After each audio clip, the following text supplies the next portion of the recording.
안녕하세요. 누구나 과거가 있듯 저에게도 남들에게는 말하지 못하지만 익명의 힘을 빌려서라도 말하고 싶어 용기 내어 글을 씁니다. 저는 서울에 거주하고 있는 40대 여성입니다. 어렸을 때 어려운 가정 형편으로 인해 공부를 끝마치지 못했어요. 겨우 고등학교만 나와 바로 취직을 하여 일을 하기 시작했습니다. 저희 집은 어렸을 때부터 철물점을 운영하였는데 그렇게 괜찮은 벌이는 아니었기에 제가 성인이 되자마자 일을 해야만 했죠. 꼭 대학교를 가서 이루고 싶은 꿈이 있었지만 잠시만 미루기로 하였어요. 일단 집안 살림에 보탬이 되는 게 우선이라고 생각했죠. 그리하여 졸업을 하자마자 우연한 기회로 백화점 안내데스크에서 일을 하게 되었어요. 그렇게 열심히 일을 하여 가정에 보탬도 되었고 이제서야 경제적 어려움에서 벗어났다는 것이 제 스스로 만족했던 것 같네요. 대학교를 형편상 가지 못해서 항상 아쉬움은 남아 있었지만요. 백화점에서 일을 하게 되면서 그래도 많은 부류의 사람들도 봤던 것 같아요. 제 인생의 첫 번째 인생 공부가 시작되었던 거죠. 백화점 특성상 VIP 고객들을 많이 볼 수 있었는데 저와는 아예 다른 삶을 사는 것 같아 부럽기도 하고 신기하기도 한 일상이었습니다. 어느 날 일을 하던 중에 우연히 어렸을 적 아는 동네 오빠와 마주쳤어요. 너무 반가운 나머지 일 끝나고 밥을 먹게 되었어요. 어머, 오빠, 너무 오랜만이다.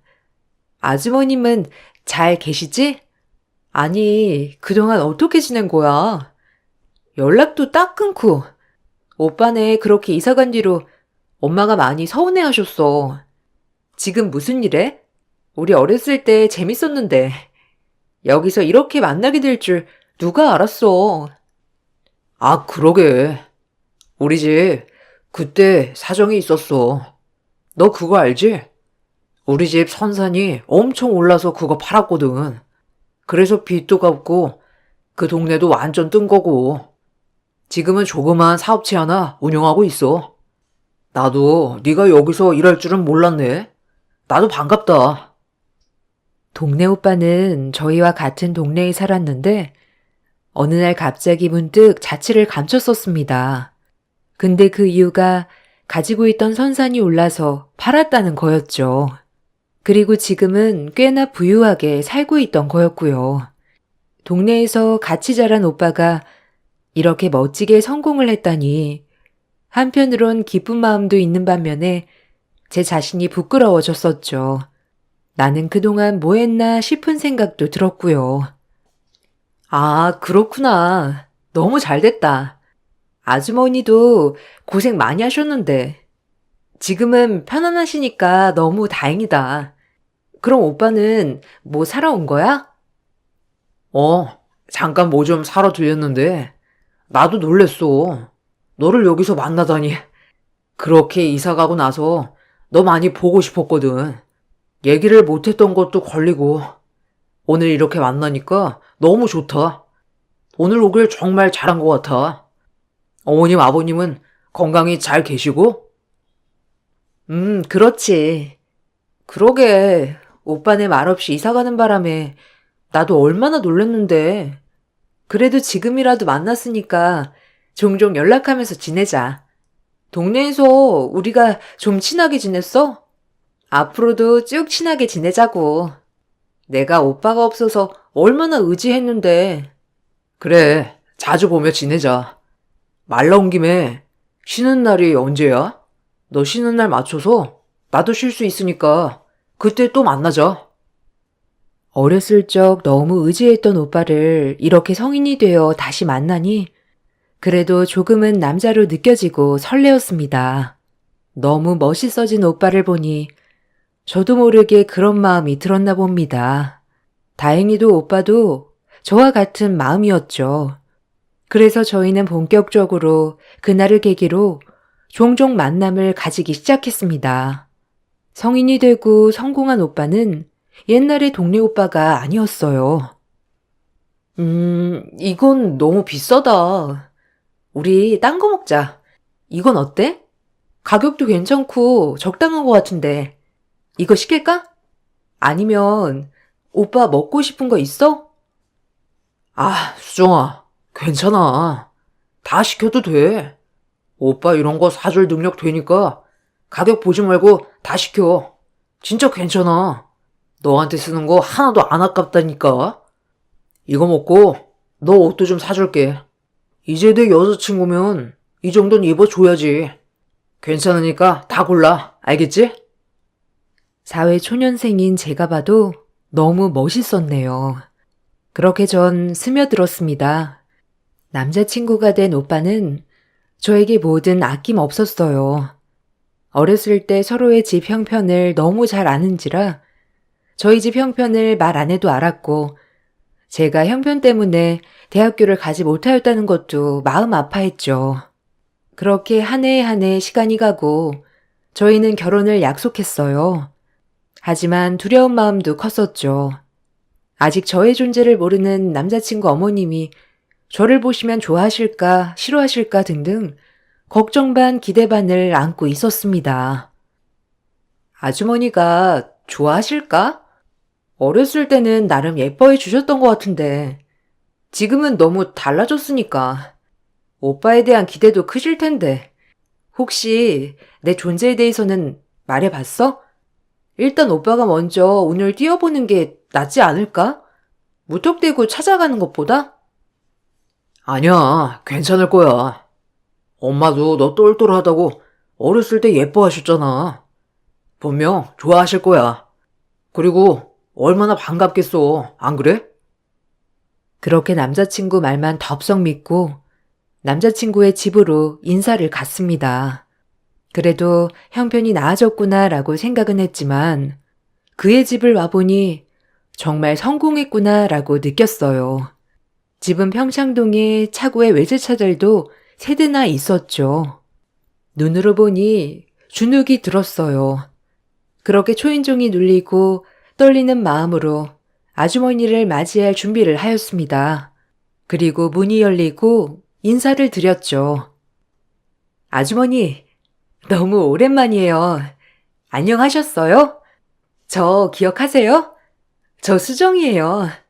너무 놀라셨죠? 제가 오빠 여자친구입니다. 엄마, 놀랬지? 나 만나고 있다는 사람이 수정이야. 수정이 알지? 왜? 우리 앞집에 철물점 했던 수정이네 있잖아. 아주머니는 놀라셨는지 말이 없었어요. 아니, 말을 하지 않으셨습니다. 아주머니의 침묵으로 모든 걸 알 수 있었어요. 아니, 수정이 오랜만이구나. 그래, 잘 지냈니? 여기는 어떻게? 아니, 그냥 뭐, 친한 오빠 동생이니 인사하러 온 거니? 아니, 수정이 내가 만나는 친구야. 말했잖아. 결혼하고 싶은 여자 있다고. 그게 수정이에요. 엄마도 수정이 어렸을 때 똘똘하다고 많이 좋아했잖아요. 맨날 며느리 삼고 싶다고 했으면서 안 그래? 수정이 부모님도 엄마 되게 보고 싶어 하셨대. 뭐? 결혼? 너 무슨 결혼이 장난이니? 만난 지 얼마나 됐다고 결혼이야. 수정인 반가웠고 인사는 했으니 돌아가거라. 그렇게 어렸을 적 친하게 지냈던 아주머니, 아니 예비 시어머님께 문전박대를 당했어요. 아무래도 어머님은 나아진 경제 상황만큼 그에 맞는 며느리를 바라는 것 같았죠. 저는 어머님께 어렸을 적 가난한 철물점집 딸 그 이상 그 이하도 아니었습니다. 그렇게 저희는 문전박대를 당하고 밖으로 나오게 되었죠. 처음 겪는 상황에 얼떨떨하기도 하고 눈물이 주르륵 흘렀어요. 미안해 수정아. 내가 미리 엄마한테 말을 했어야 했나 봐. 엄마가 너무 놀라서 그런 것 같아. 다음에 다시 와서 인사드리자. 다음에 와도 변하지 않으실 것 같은데? 우리 결혼할 수 있을까? 아주머니는 내 형편을 다 아시니까 싫으신가 봐. 이제는 오빠네 집이랑 비슷한 환경을 가진 사람이랑 결혼하길 바라는 것 같아. 자신 없다. 이게 맞는 건지도 모르겠어. 그렇게 그날은 문전박대를 당하고 돌아가야 했어요. 저는 집에 가서 펑펑 울었죠.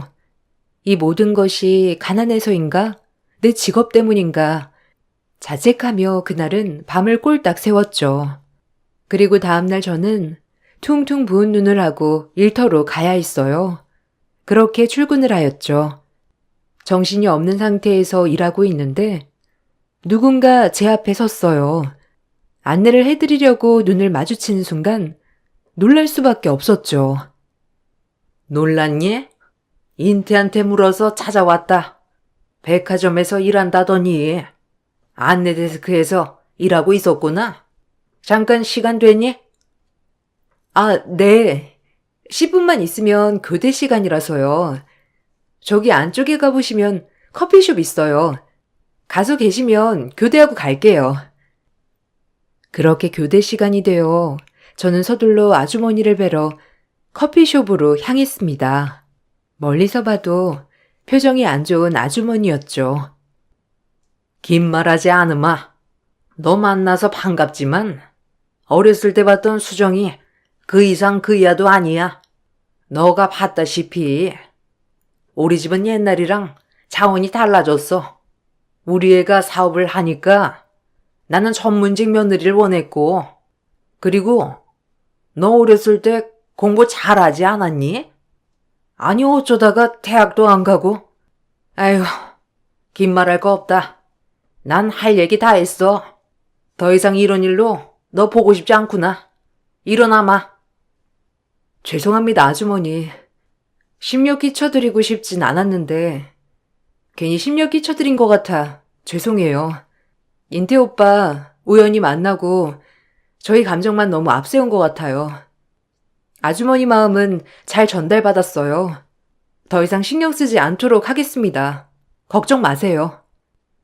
그 말을 끝으로 어머님은 일어나셨어요. 그리고 뒤도 안 돌아보고 가셨죠.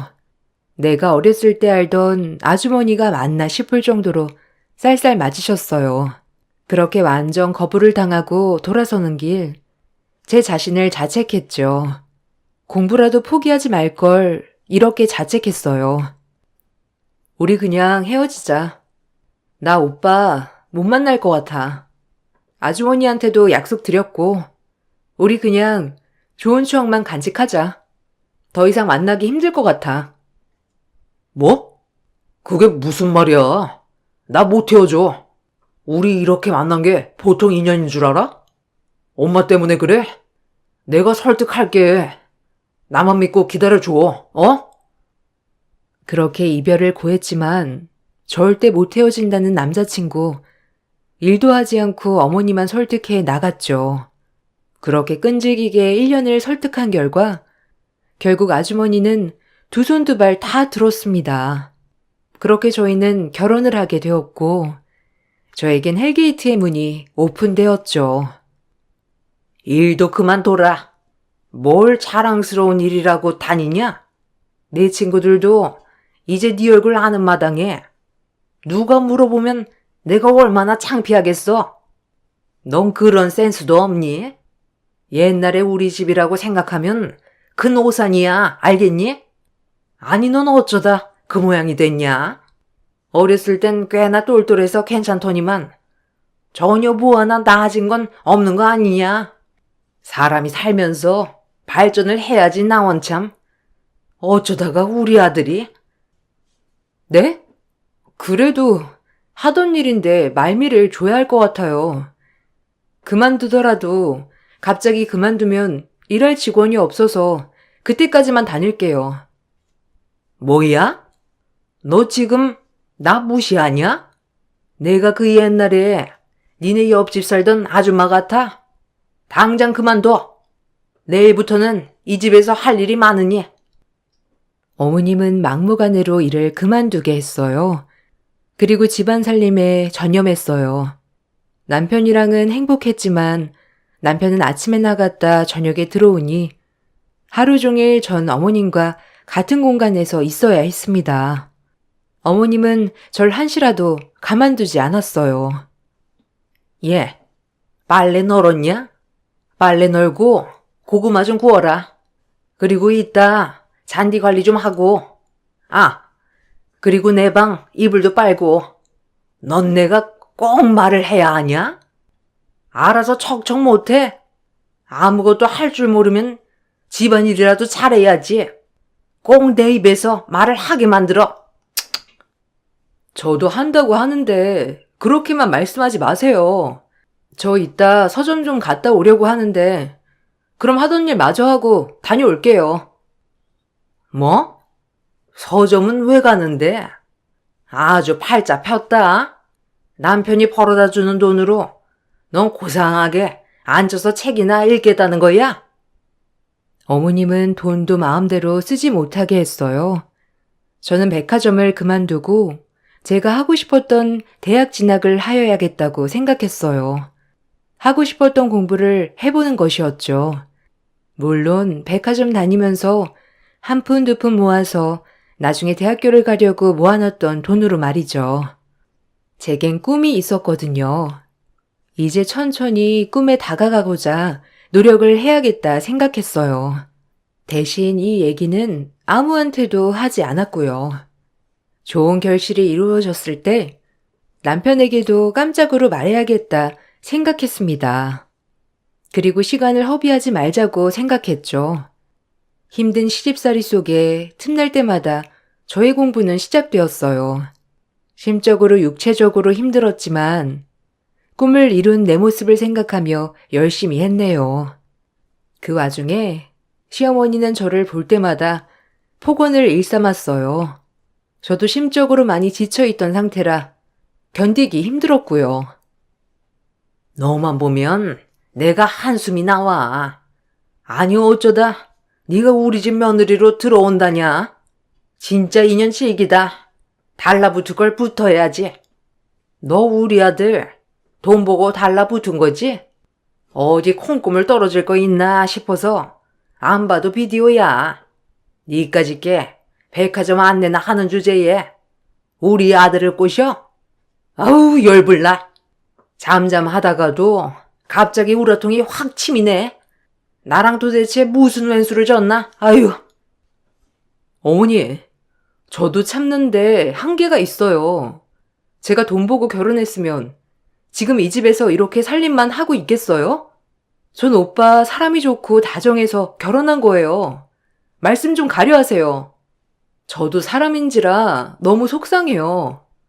이러면 잘하려던 마음도 싹 사라져요. 아세요? 나중에 내 재산 빼돌리려고 하는 거 누가 모를 줄 알아? 택도 없을 줄 알아. 알겠어? 어디 철물점집 딸이 우리 집에 감히? 어머니, 예전엔 저희 집 엄마 아빠랑 그렇게 잘 지내놓고 지금은 왜 그러시는 거예요? 어머님도 힘든 시절이 있었잖아요. 뭐? 말이면 단 줄 알아, 이게? 그 잠깐 어려웠던 시절 가지고 그러는 거냐, 너? 그래서 내가 너랑 같다고 생각하는 거야? 아주 착각도 유분수지. 우린 너네 집이랑 레벨이 달라, 알아? 같은 동네 살았다고 똑같이 생각 말아라. 아주 불쾌하게 짝이 없으니까. 어머님은 예전 동네 얘기만 나오면 더 화를 냈어요. 계속 입에 달고 사는 말씀은 저희와 본인들은 다르다는 말이었죠.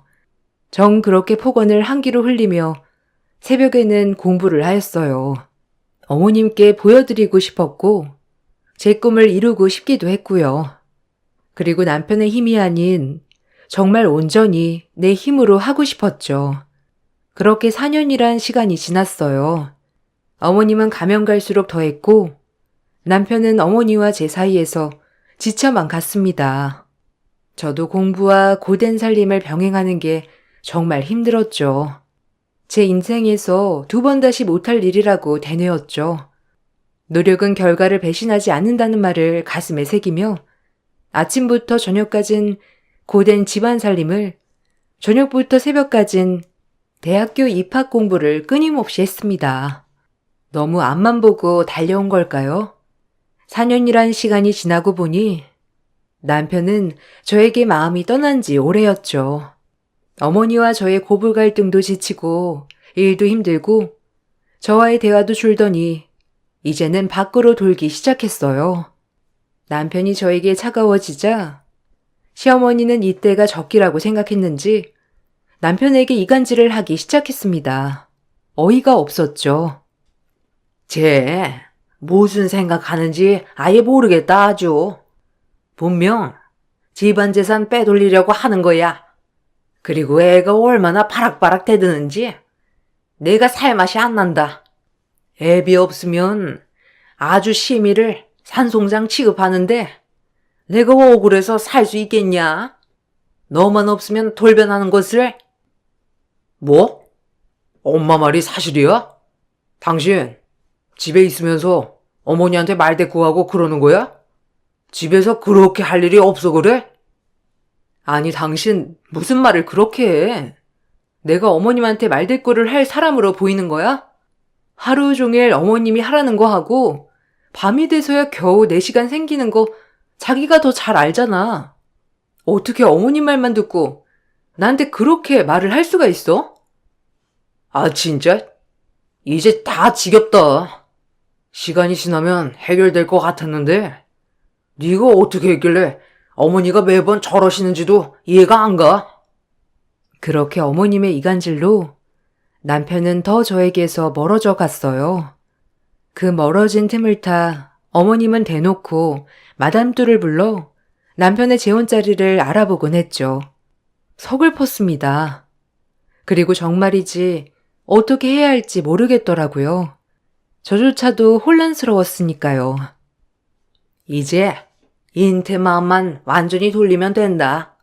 넌 이 집 재산에 기여한 것도 없으니 빈몸으로 온 그대로 나가기만 하면 돼. 이제야 알겠니? 넌 유효기간이 5년도 안 되는 애야.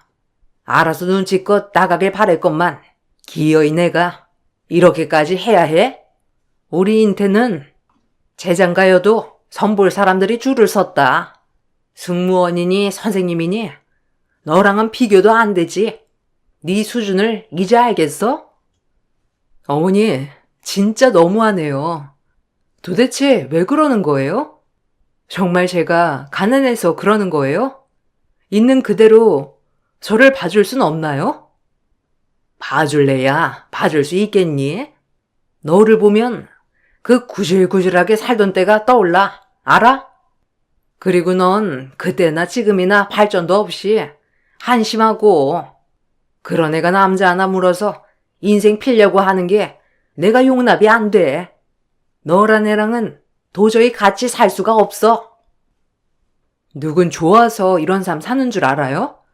제가 그동안 그럼 이 시댁에서 어머님이 하라는 거 다 하고 외출 한 번도 못하고 이렇게 산 거는요? 제가 인생 필려고 시집 갔으면 그동안 집에만 있었겠어요? 도대체 왜 이렇게 저를 믿어주지 않는 거예요? 어렸을 땐 안 그러셨는데. 아무것도 가진 게 없는 애가 몸으로라도 때워야지 안 그러니? 난 너를 우리 집 가정도우미 그 이하로도 생각해 본 적 없어. 충격적이었죠. 절 싫어하는 건 알았지만 그동안 가사도우미로 생각했다니 너무 가슴에 상처가 되었어요. 그리고 말했죠. 전 그래도 당신을 정말 잘 모시고 싶었는데 당신에겐 가사도우미 그 이하도 아니었다고 하니 드릴 말씀이 없네요, 더 이상. 제가 노력한다고 한들 달라질 것 같지도 않고요. 제가 어떻게 해드리면 좋겠어요? 말해보세요. 뭐, 당신? 그래, 내가 원하는 건 너 빈털터리로 이 집 나가는 거. 더 이상 아무것도 따지지 말고 그냥 인태랑 이혼해줬으면 좋겠다. 넌 그냥 싫어. 널 보면 가난이 다시 전염될 것 같아. 너희 집 철물점도 그대로고 발전도 없이 말이야. 빈몸으로 왔으니 빈몸으로 나가거라. 이 말을 듣고 걸레를 어머니 쪽으로 확 패대기 친 후 남편에게 전화를 했습니다. 그리고 남편에게 말했어요.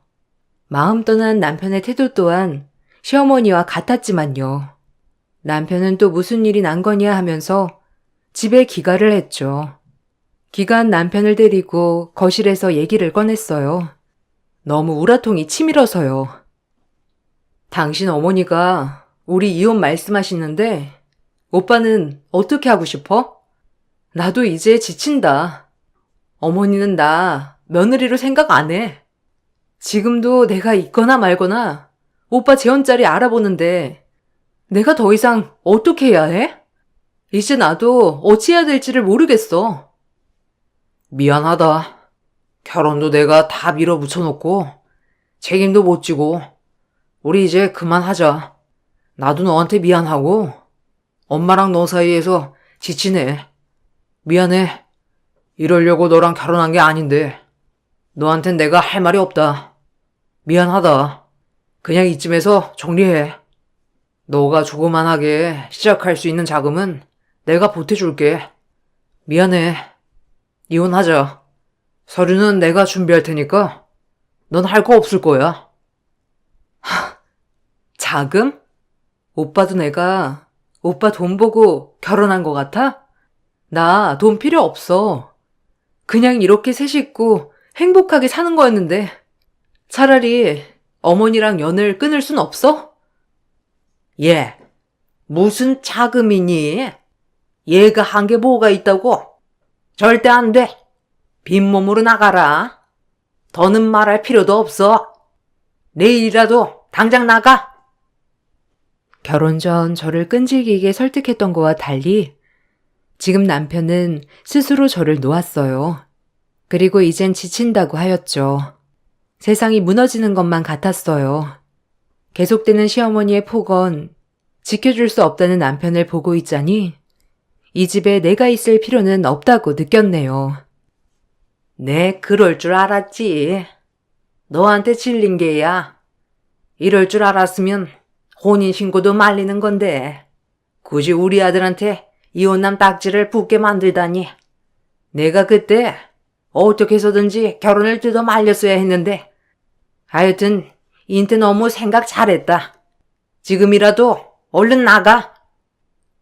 그래서 저는 바로 소송으로 들어갔습니다. 그렇게 위자료를 한 푼도 주지 않으려는 시모를 무시하고 악착같이 소송에서 제 몫은 챙겨 나왔어요. 그동안의 시모의 폭언, 부당한 대우, 증거물들로 시모에게도 혼인 파탄의 책임을 물어 위자료를 청구했네요. 그리고 고시원을 알아봤어요. 수중에 남은 돈과 준비하고 있던 공부를 해야겠기에 당장 친정으로 돌아갈 수는 없었어요. 그렇게 이별의 아픔을 오로지 공부로 풀었습니다. 그 후 저는 원하던 대학교에 합격할 수 있었어요. 그것은 의대였어요. 어려서 꿈인 의사가 되기 위해 제 꿈으로 한 걸음 다가섰습니다. 그리고 원하던 대학생이 되었어요. 당장 이혼을 했다는 슬픔이 있었지만 오히려 아무것도 생각 안 하고 학업에만 열중할 수 있어 좋았네요. 모든 외부와의 연락을 차단한 채 학교집 생활을 할 무렵 전 남편에게서 미안하다고 다시 돌아와 달라는 문자가 왔습니다. 외면했죠. 어차피 돌아가도 똑같이 반복될 것 같았거든요. 그리고 저는 6년간의 대학 생활을 끝내고 대학병원의 정식 인턴 의사가 되었습니다. 그렇게 이혼이라는 상처로 부모님의 가슴에 대못을 박은 저는 의사라는 선물을 안겨드렸어요. 혼자서 해냈다는 성취감에 자존감이 많이 올라갔죠.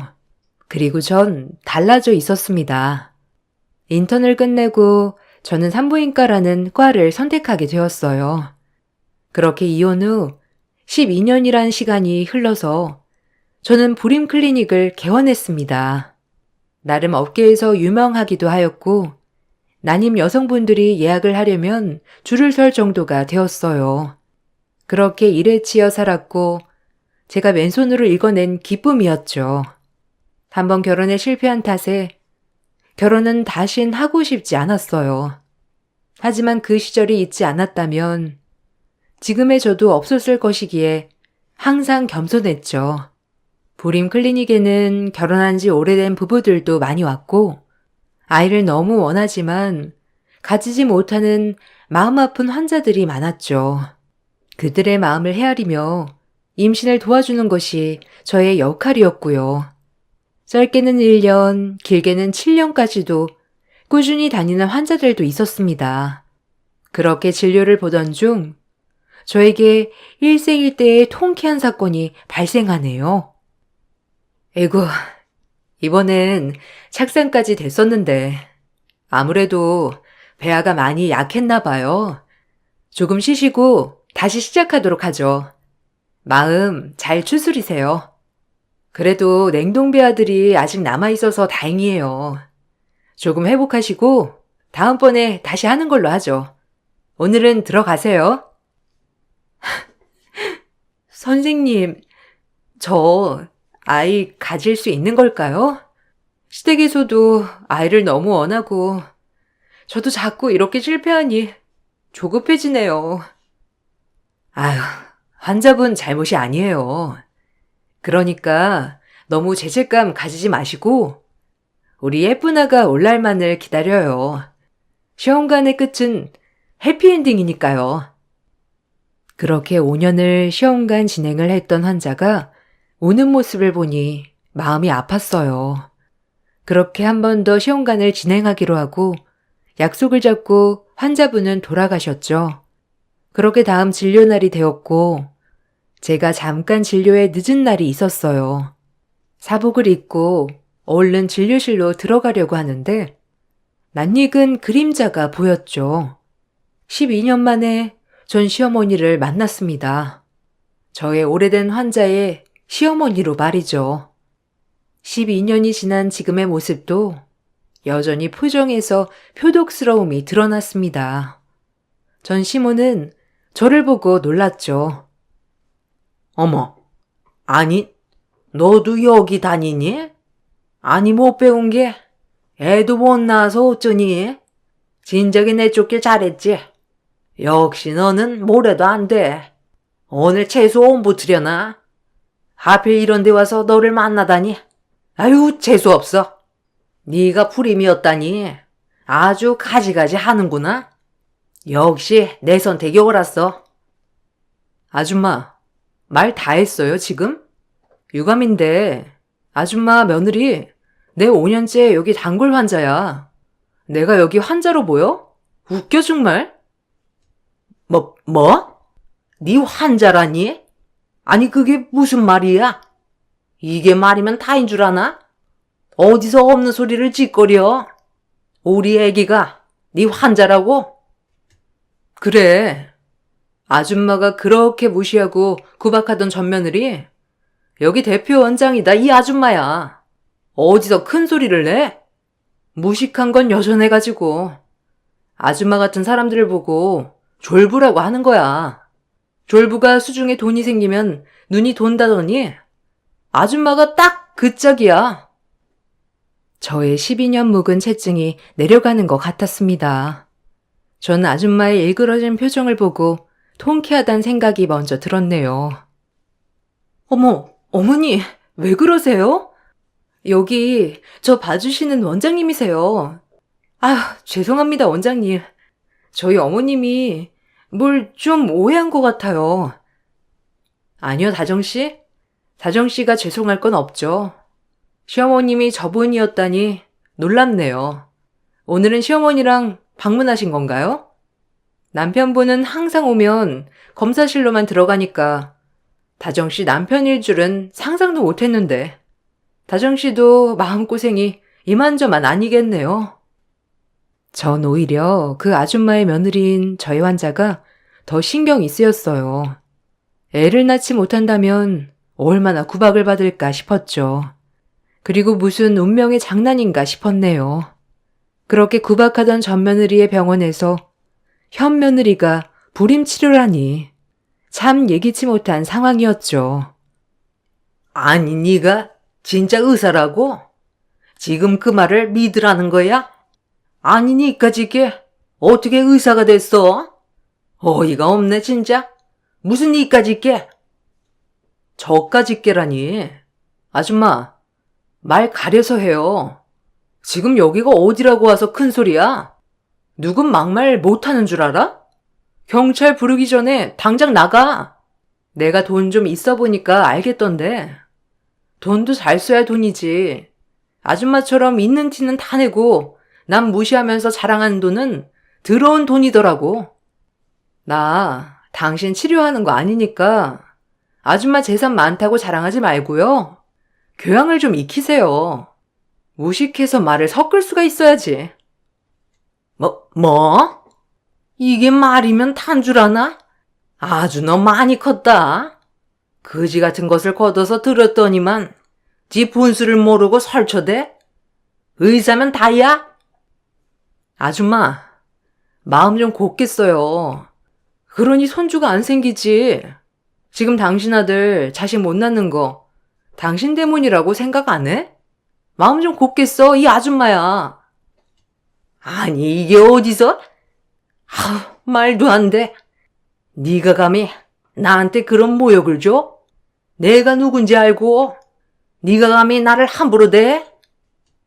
아줌마, 착각 속에서 그만 나와요. 저기요, 경호팀 불러서 이 아줌마 좀 내쫓으세요. 병원물이 더러워져서 되겠어요? 정 그러고 진료실로 들어와 버렸습니다. 그 후 심장도 떨렸죠. 밖에서 길길이 날뛰는 소리가 들렸지만 직원들로 인해 쫓겨났고요. 통쾌했죠. 이렇게 만날 줄은 꿈에도 몰랐거든요. 하지만 이렇게나마 저의 잘된 모습을 보여줘서 너무 좋았습니다. 그리고 다음날 그 환자가 다시 찾아왔어요. 일단 어제 일을 사과하고 싶다고 하더군요. 본인 시어머니한테 얘기는 들었다며 사실인지 물어보길래 있는 사실 그대로를 말해줬습니다. 그리고 여기서 치료를 해도 되고 다른 데로 전원을 해도 된다고 말씀드렸죠. 다정 씨도 많이 놀랬겠어요. 전 시어머니 맞아요. 저도 놀랍네요. 제가 의사 되기 전 며느리였거든요. 전 4년을 그 집의 노예였어요. 매일 돈 보고 결혼한 사람 취급을 하면서 하여튼 지금은 아예 말도 섞고 싶지 않네요. 하지만 다정 씨한테는 감정 없어요. 제가 그 집에 도움 한번 받은 적 없고요. 전 남편이랑은 깔끔히 이혼한 상태고 다정 씨는 신경 안 쓰셔도 될 것 같아요. 신경 쓰이겠지만. 아, 그렇군요. 어제 어머니의 무례는 잊어주세요. 저는 선생님한테 남은 치료를 받고 싶긴 한데 아무래도 선생님이 불편하시겠죠? 아니요, 전 괜찮아요. 뭐 일이니까. 전 일이랑 감정이랑은 섞지 않아요. 그래도 혹시라도 불편하시다면 제가 잘 아는 선생님 병원에 전원시켜 드릴게요. 그 선생님도 아니면 유명하신 분이니 다정 씨도 괜찮으실 거예요. 오히려 한 번씩 전원해도 좋은 케이스들도 많고요. 네, 그래 주시면 감사하죠. 그리고 정말 죄송해요. 저 때문에 괜히 큰소리 나게 만든 것 같아서. 선생님이 저 신경 많이 써주셨는데. 아니에요. 저 정말 괜찮아요. 그리고 다정 씨, 포기하지 않으면 예쁜 아이가 올 테니까 마음 편하게 먹고 기다려봐요. 그렇게 그 환자는 아는 선배 의사에게 손을 바꿨습니다. 그 선배분 말에 따르면 그럼에도 불구하고 임신이 잘 안 된다고 하네요. 그 환자분은 아무 죄도 없지만 전 시어머니를 생각하면 그럴만하다 생각했네요. 그리곤 그 선배에게 더 이상 소식을 듣지 않았습니다. 제 최고의 인생 공부는 첫 번째 결혼 실패인 것 같아요. 지금은 그 실패로 인해 이렇게 사회에서 멋지게 성공할 수 있었고 그때 당시만 떠올리면 잘 버텼다고 생각이 듭니다. 그때 그냥 아무것도 나아지는 거 없이 구박만 듣고 살림만 했다면 제가 이렇게 될 수 있었을까라는 생각도 들고요. 힘들어도 시집살이와 공부를 겸하길 정말 잘했다 생각했어요. 전 남편 때문에 결혼이란 환상이 다 깨졌지만 이제 다 잊고 좋은 사람 만나 저도 재혼을 준비해 보려 합니다. 아무한테도 할 수 없는 저의 이야기지만 오늘은 이렇게 글로나마 풀어봤네요. 여러분들도 실패했다고 좌절하지 마시고 내 자신을 믿고 달려가다 보면 좋은 일은 반드시 올 거예요. 제 사연 끝까지 들어주셔서 감사합니다. 안녕하세요. 매일 사연만 보고 있다가 제 이야기도 함께 나누고 싶어 용기 내 사연을 전해봅니다. 저는 어릴 적 부모님을 사고로 잃고 할머니 손에서 자란 30대입니다. 고등학교를 졸업하고 할머니가 돌아가시게 되면서 생계를 위해서 지역 내 유명하다는 식당에서 일을 하게 되었어요. 처음에 식당 일을 할 때는 적응하기 어려웠지만 힘들 때마다 더 열심히 하려고 노력을 했어요. 처음에는 설거지만 했었는데 점점 적응을 하면서 홀에서 근무를 하고 마침내 사장님께서 음식을 만드는 것까지 알려주셨답니다. 그렇게 5년을 그 가게에서 일을 했습니다. 그러다 외국에 나가 살고 있었던 남편과 처음 만나게 되었어요.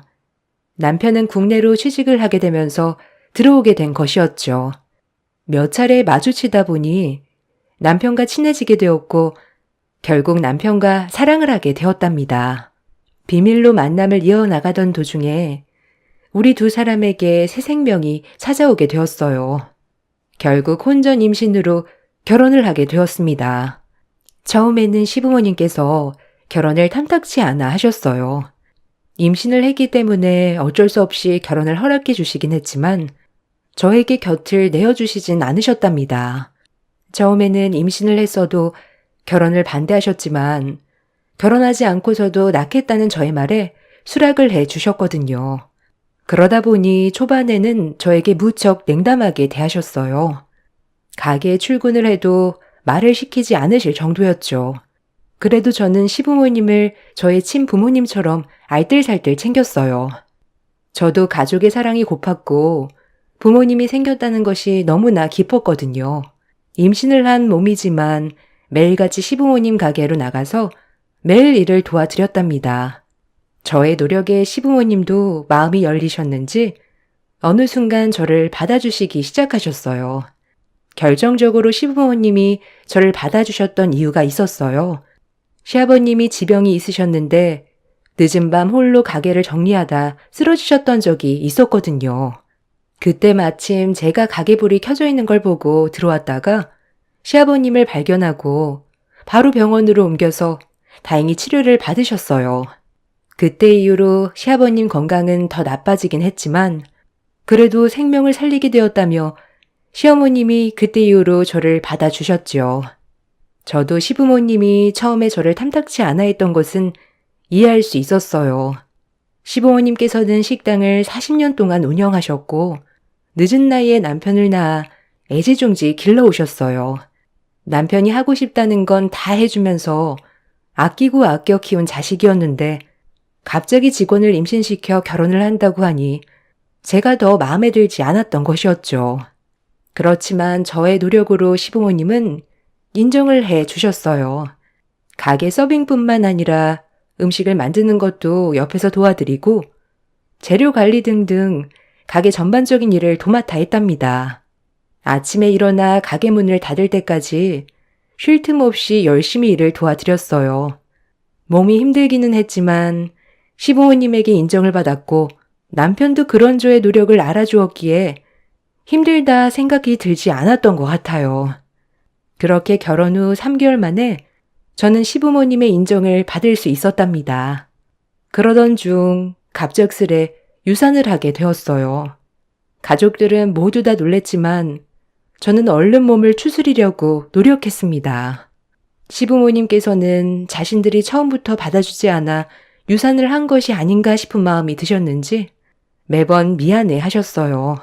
남편 역시 유산 이후 많이 힘들어 했었죠. 그렇지만 모두가 힘든 시기를 지내오면서 가족에는 더 끈끈해졌던 것 같아요. 그 시기 이후론 저를 정말 딸처럼 생각하고 더 아껴주시고 항상 챙겨주셨답니다. 그렇게 결혼 5년차가 되고 난 후 저희는 여러모로 노력을 많이 했지만 아이가 생기지 않았어요. 주기적으로 병원에도 다니고 있었고 검진을 받아봤는데 결과는 특별하게 이상이 없다는 말만 들었을 뿐이었어요. 늘 아이를 갖고 싶어 했지만 어느 순간부터 남편은 아이를 갖지 말자는 이야기도 종종 꺼내오기도 했답니다. 그래도 저는 포기할 수 없어 병원을 꾸준하게 다니고 있었죠. 얼마 전 다니고 있던 병원 아래층에 있던 카페에서 남편과 어떤 여자가 같이 있는 장면을 보게 되었어요. 그 길로 카페로 들어가 볼까 싶었지만 순간 그동안의 남편의 행적이 떠오르더라고요. 요즘 들어 남편은 매번 피곤하다며 관계를 피했고 약속이 있다면서 외출하는 시간도 많아졌어요. 특히나 매번 시부모님과 함께하던 저녁 식사 자리에도 잘 참석하지 않았고 잘 다니던 직장까지 그만둔 상황이었어요. 수상하다 생각이 들어 남편이 잠든 사이 남편 차 블랙박스를 보게 되었습니다. 그때 영상이 아직까지도 머릿속에서 지워지지 않을 정도로 충격적이었어요. 남편은 바로 카페에 있던 여자와 외도를 하고 있었습니다. 블랙박스에 녹음된 음성에서는 남편과 상간녀가 다정하게 대화를 나누고 있었어요. 심지어 두 사람은 만날 때마다 숙박업소로 향했더라고요. 남편이 타고 다니던 차와 입고 있던 명품 옷들, 신발 모두 제가 시부모님 가게에서 하루 종일 일하며 번 돈으로 샀던 것인데 이걸 가지고 외도를 저지르고 있다며 화가 났어요. 그렇지만 동시에 떠올랐던 것은 저를 누구보다 아껴주시는 시부모님이었죠. 블랙박스 영상을 보고 분노가 치밀어 올랐지만 어떻게 해야 할지 아무런 생각이 나지 않았어요. 한참을 영상을 보며 울다 집으로 돌아오니 많은 생각이 들더라고요. 남편이 외도를 저질렀다는 것은 너무나 분노할 만한 일이었지만 그동안 저는 시부모님과의 관계를 개선하기 위해 노력했을 뿐 남편과의 시간을 보낸 적이 없었더라고요.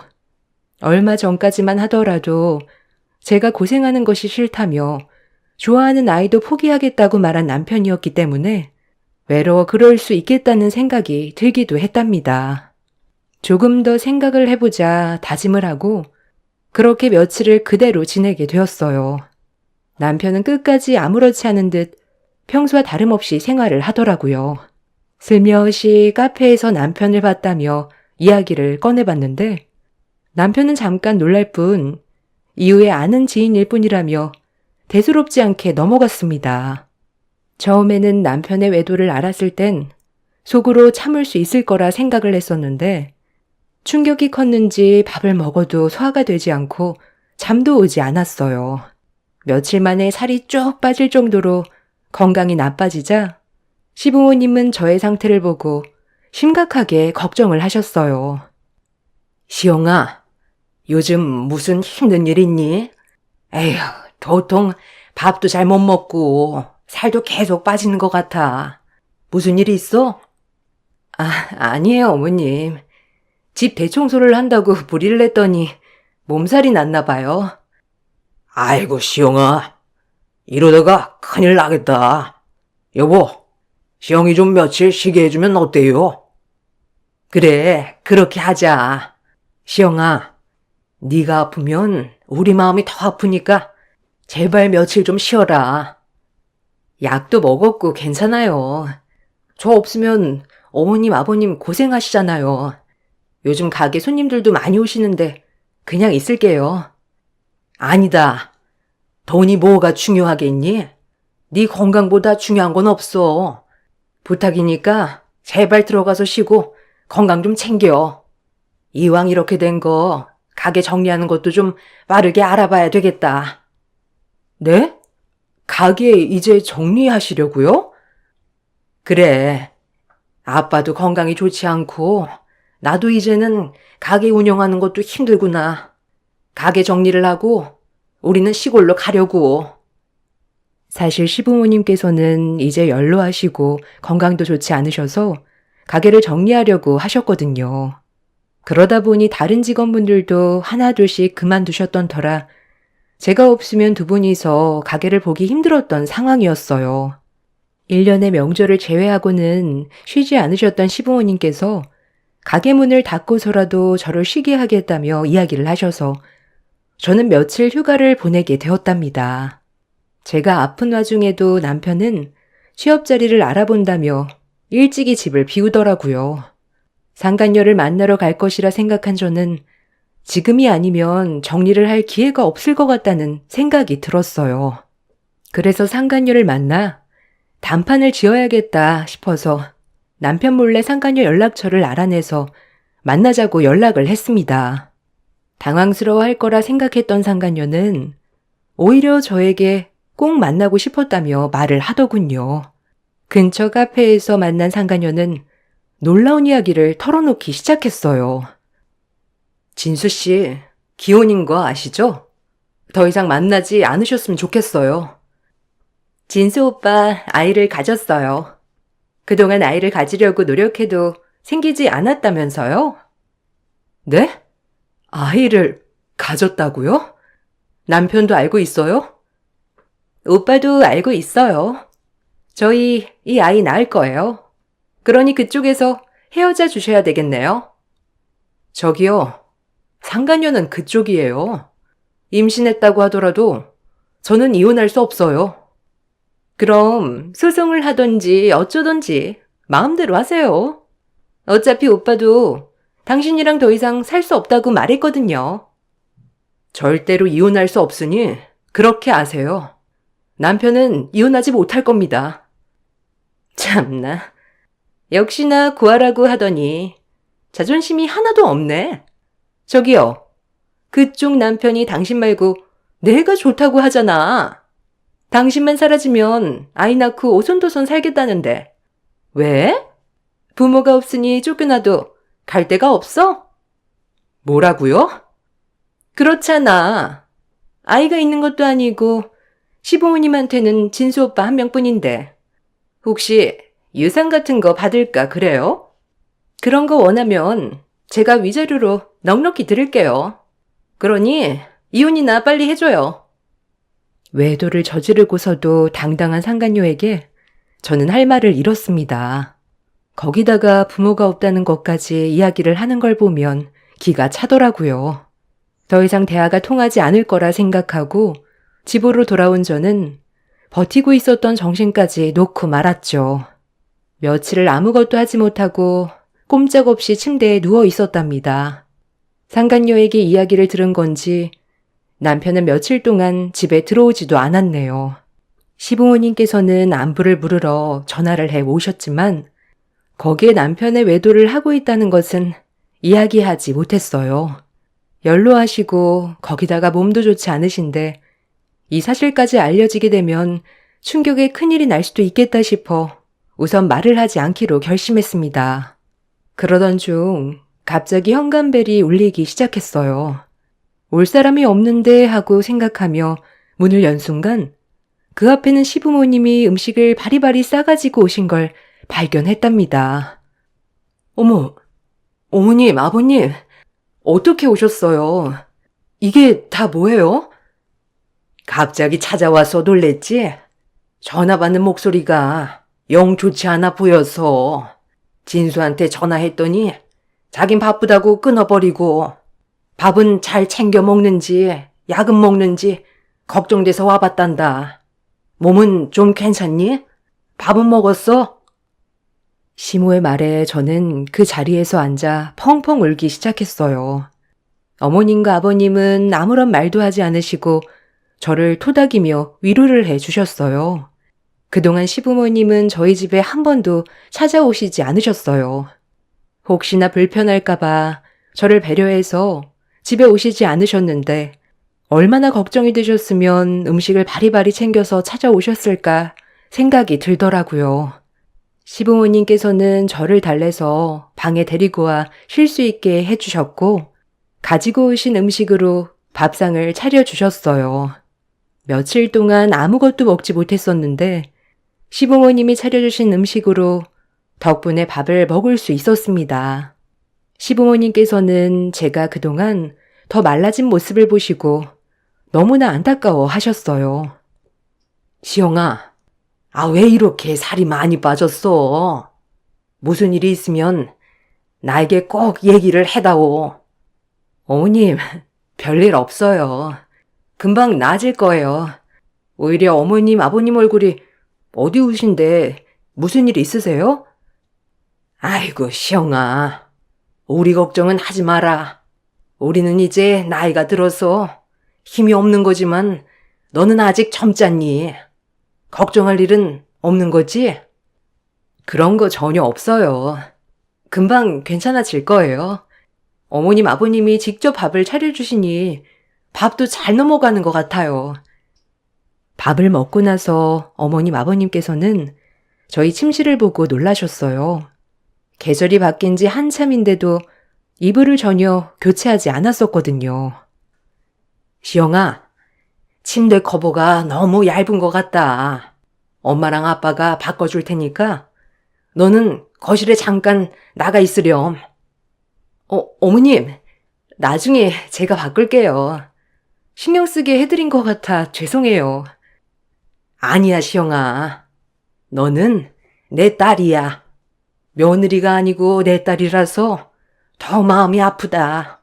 얼른 건강해져야지. 그래, 시영아. 금방 바꿔주고 우리도 가볼게. 잠시만 거실에 있어. 시부모님의 말에 저는 거실로 가 앉아 있었어요. 그때 그동안 보이지 않았던 남편이 갑자기 문을 열고 들어왔답니다.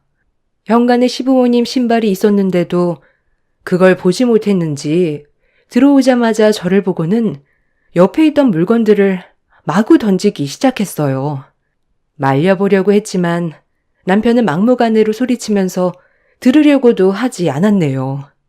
한참을 물건을 던지면서 소란을 피우던 남편은 겨우 진정하고 이야기를 하기 시작했어요.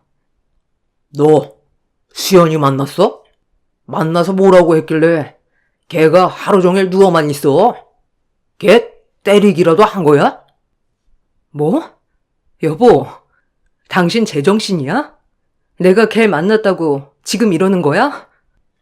그래, 걔 내 아이 임신했어. 당신이랑 아무리 노력해도 안 된던 걸 걔는 벌써 임신했더라.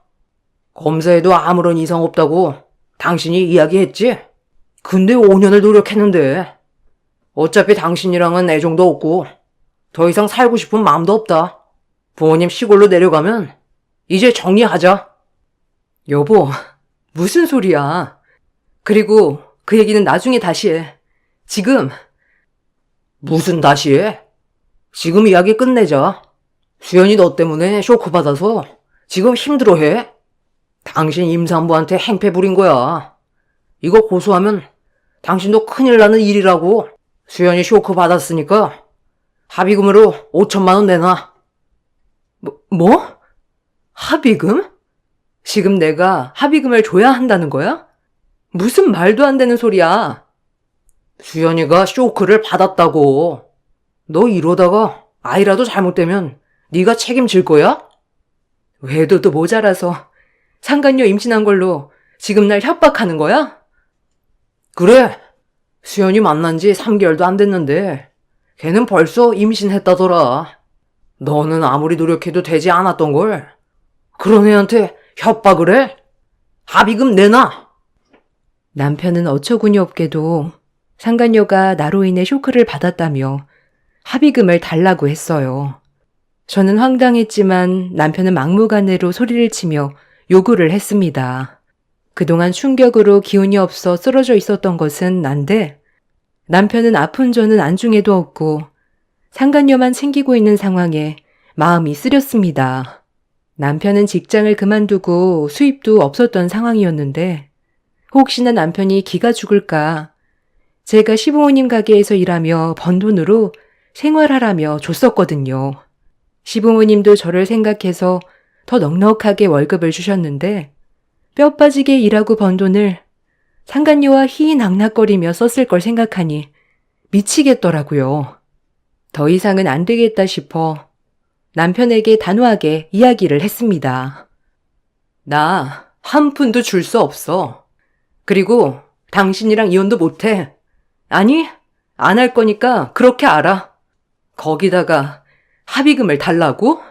오히려 받아야 하는 건 나야.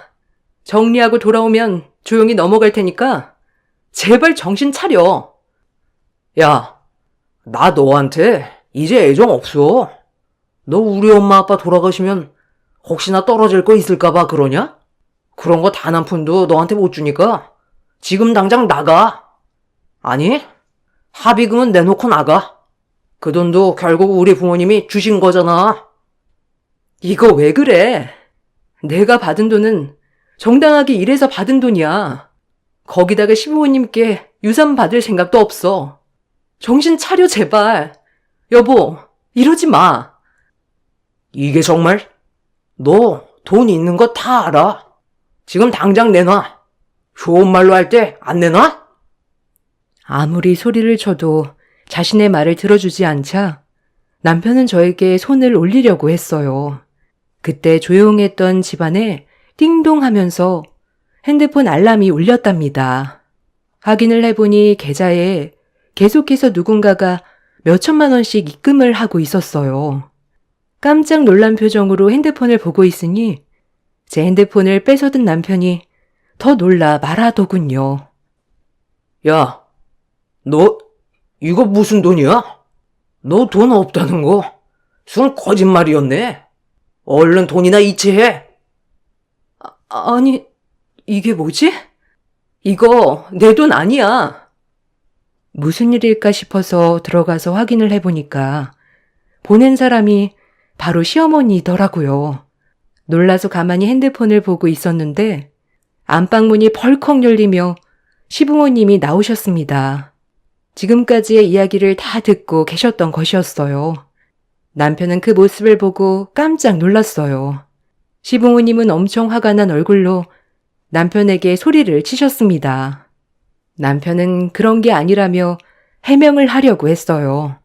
저도 처음 보는 시부모님 모습에 놀랐습니다. 매번 남편을 애지중지 대하셨기 때문에 살면서 한 번이라도 남편에게 싫은 소리 하시는 걸 듣지 못했거든요. 그렇지만 남편의 외도는 시부모님에게 매우 충격적인 사실이었나 보다 생각을 하고 있었습니다. 그런데 제가 듣게 된 이야기는 더 충격적이었어요. 사실 시부모님은 남편의 외도 사실을 알고 있었다며 이야기를 시작하셨어요. 그뿐만 아니라 다른 이유로 시부모님은 더 이상 남편을 아들로 생각할 수 없다고 말하시더라고요. 너 저번에 가게에 왔다가 간 적이 있었지? 그때 네 손에 들려 형이 줄 음식들 보내려고 나가다가 네 전화 소리를 듣게 되었다. 근데 뭐 부모님이 오늘 내일 하시니 이제 가게에 판 돈은 모두 네 거라고? 거기다 부모님 사망보험금이 어째? 엄마, 그게 아니라 그냥 해본 말이야. 진심이 아니고 내가 가진 게 없어서 그냥 하는 말이었어. 그냥 해본 말이라고? 너는 그때도 지금도 돈만 찾고 있는데 어떻게 그냥 해본 말이냐? 시영이는 지금 이 상황에서도 시부모님 걱정만 하는데 자식이라는 애가 돈 달라는 때 말고는 찾아오지도 않아? 아니야. 엄마 아빠, 난 그런 게 아니고 내가 정말 자식 하나 잘못 키웠다. 시영아, 너무 미안하다. 이건 다 내 잘못이야. 시어머님은 남편을 향해 엄청난 말을 쏟아내셨어요. 알고 봤더니 남편은 얼마 전에 시부모님께 사업을 하겠노라며 자금을 대달라 찾아갔더라고요. 직장도 그만두고 제가 혼자서 가게 일을 하며 돈을 버는 게 미안하다며 자신도 떳떳하게 돈을 벌고 싶다고 이야기를 했다는데 사실 거짓말이었죠. 남편은 이미 시부모님이 가게를 정리하게 되면 정리하는 금액이 몇 억이 될 거라는 걸 알고 있었어요. 이미 가지고 있는 재산과 건물과 부동산을 처분했을 때의 금액까지 다 알아보고 난 후 시부모님을 찾아간 것이었죠. 시어머님은 더욱 분노하며 남편에게 화를 내기 시작하셨어요. 네 아버지 이제 살 날이 얼마 남지 않았다는 건 네가 잘 알지 않니? 그런데 아버지를 좀 더 오래 보고 싶단 내가 아버지 사망보험금을 알아보고 상간녀랑 살림을 차릴 생각을 해? 네가 제정신이야? 아, 엄마. 살림을 차리려고 한 게 아니고 걔가 내 애를 임신했어. 엄마 알잖아. 나 아이 갖고 싶어 했던 거. 그래서 부모 목숨값으로 난 여자랑 살림 차리고 사업하겠다고 한 거니? 아, 그럼 어떡해. 지금 가지고 있는 게 없는데. 엄마, 시영이 이제 임신 못해. 5년이나 노력했는데 안 되는 걸 어떡해? 이 자식이? 너 같은 아빠는 있어서는 안 되니까 아기를 안 보내주는 거야. 아이가 안 생긴다고 외도를 해? 아, 그런 게 아니고 우리는 이미 감정이 다 끝난 사이야. 엄마 아빠 두 분도 손자보고 싶다고 하셨잖아요. 시영이랑은 이제 끝났어. 대신 수연이가 임신했대. 너 어떻게 이런 말을 아무렇지 않게 꺼내? 네가 내 아들이라고? 네가 어떻게? 시부모님은 분노하셨고 남편은 그런 시부모님의 모습에 당황스러워했어요. 그렇지만 이후의 말씀으로 이해할 수 있었어요. 시어머니는 갑자기 아들이 사업을 하겠다는 것이 탐탁지 않았고 그날은 이상하게 받아주기 싫었다고 하셨어요. 그래서 그냥 생각해 보겠다며 돌려보냈다가 저에게 줄 음식을 들려보내려고 남편을 따라 나왔다고 해요. 문제는 남편이 밖에서 상간녀와 통화를 하는 소리를 시어머님이 듣게 된 것이었죠. 남편은 상간녀에게 이제 아버지도 돌아가실 날이 얼마 안 남았고 어머니도 아버지 돌아가시면 얼마 못 가실 거라며 사망보험금은 모두 자신의 차지라고 이야기를 한 거였어요. 거기다가 저와 이혼을 하게 되면 부모님은 재산을 넘겨줄 거라며 최대한 빨리 이혼을 하겠다는 이야기를 했던 거죠. 이 말을 들었던 시어머니는 제가 그동안 소가리를 하면서 살이 계속 빠졌다는 것을 알게 되셨고 그 후로 전화통화를 했지만 꾹 참고 자신 걱정보다는 시부모님 건강을 걱정하는 모습을 보고 이대로는 안 되겠다 생각을 하셨다고 합니다. 난 시영이가 임신을 해서 받아준 게 아니었어. 누구보다 우리를 친부모처럼 챙기고 진심으로 대해서 받아준 거지. 손자도 다 필요 없다. 우리에게는 시영이가 더 중요해. 엄마, 무슨 말을 그렇게 해.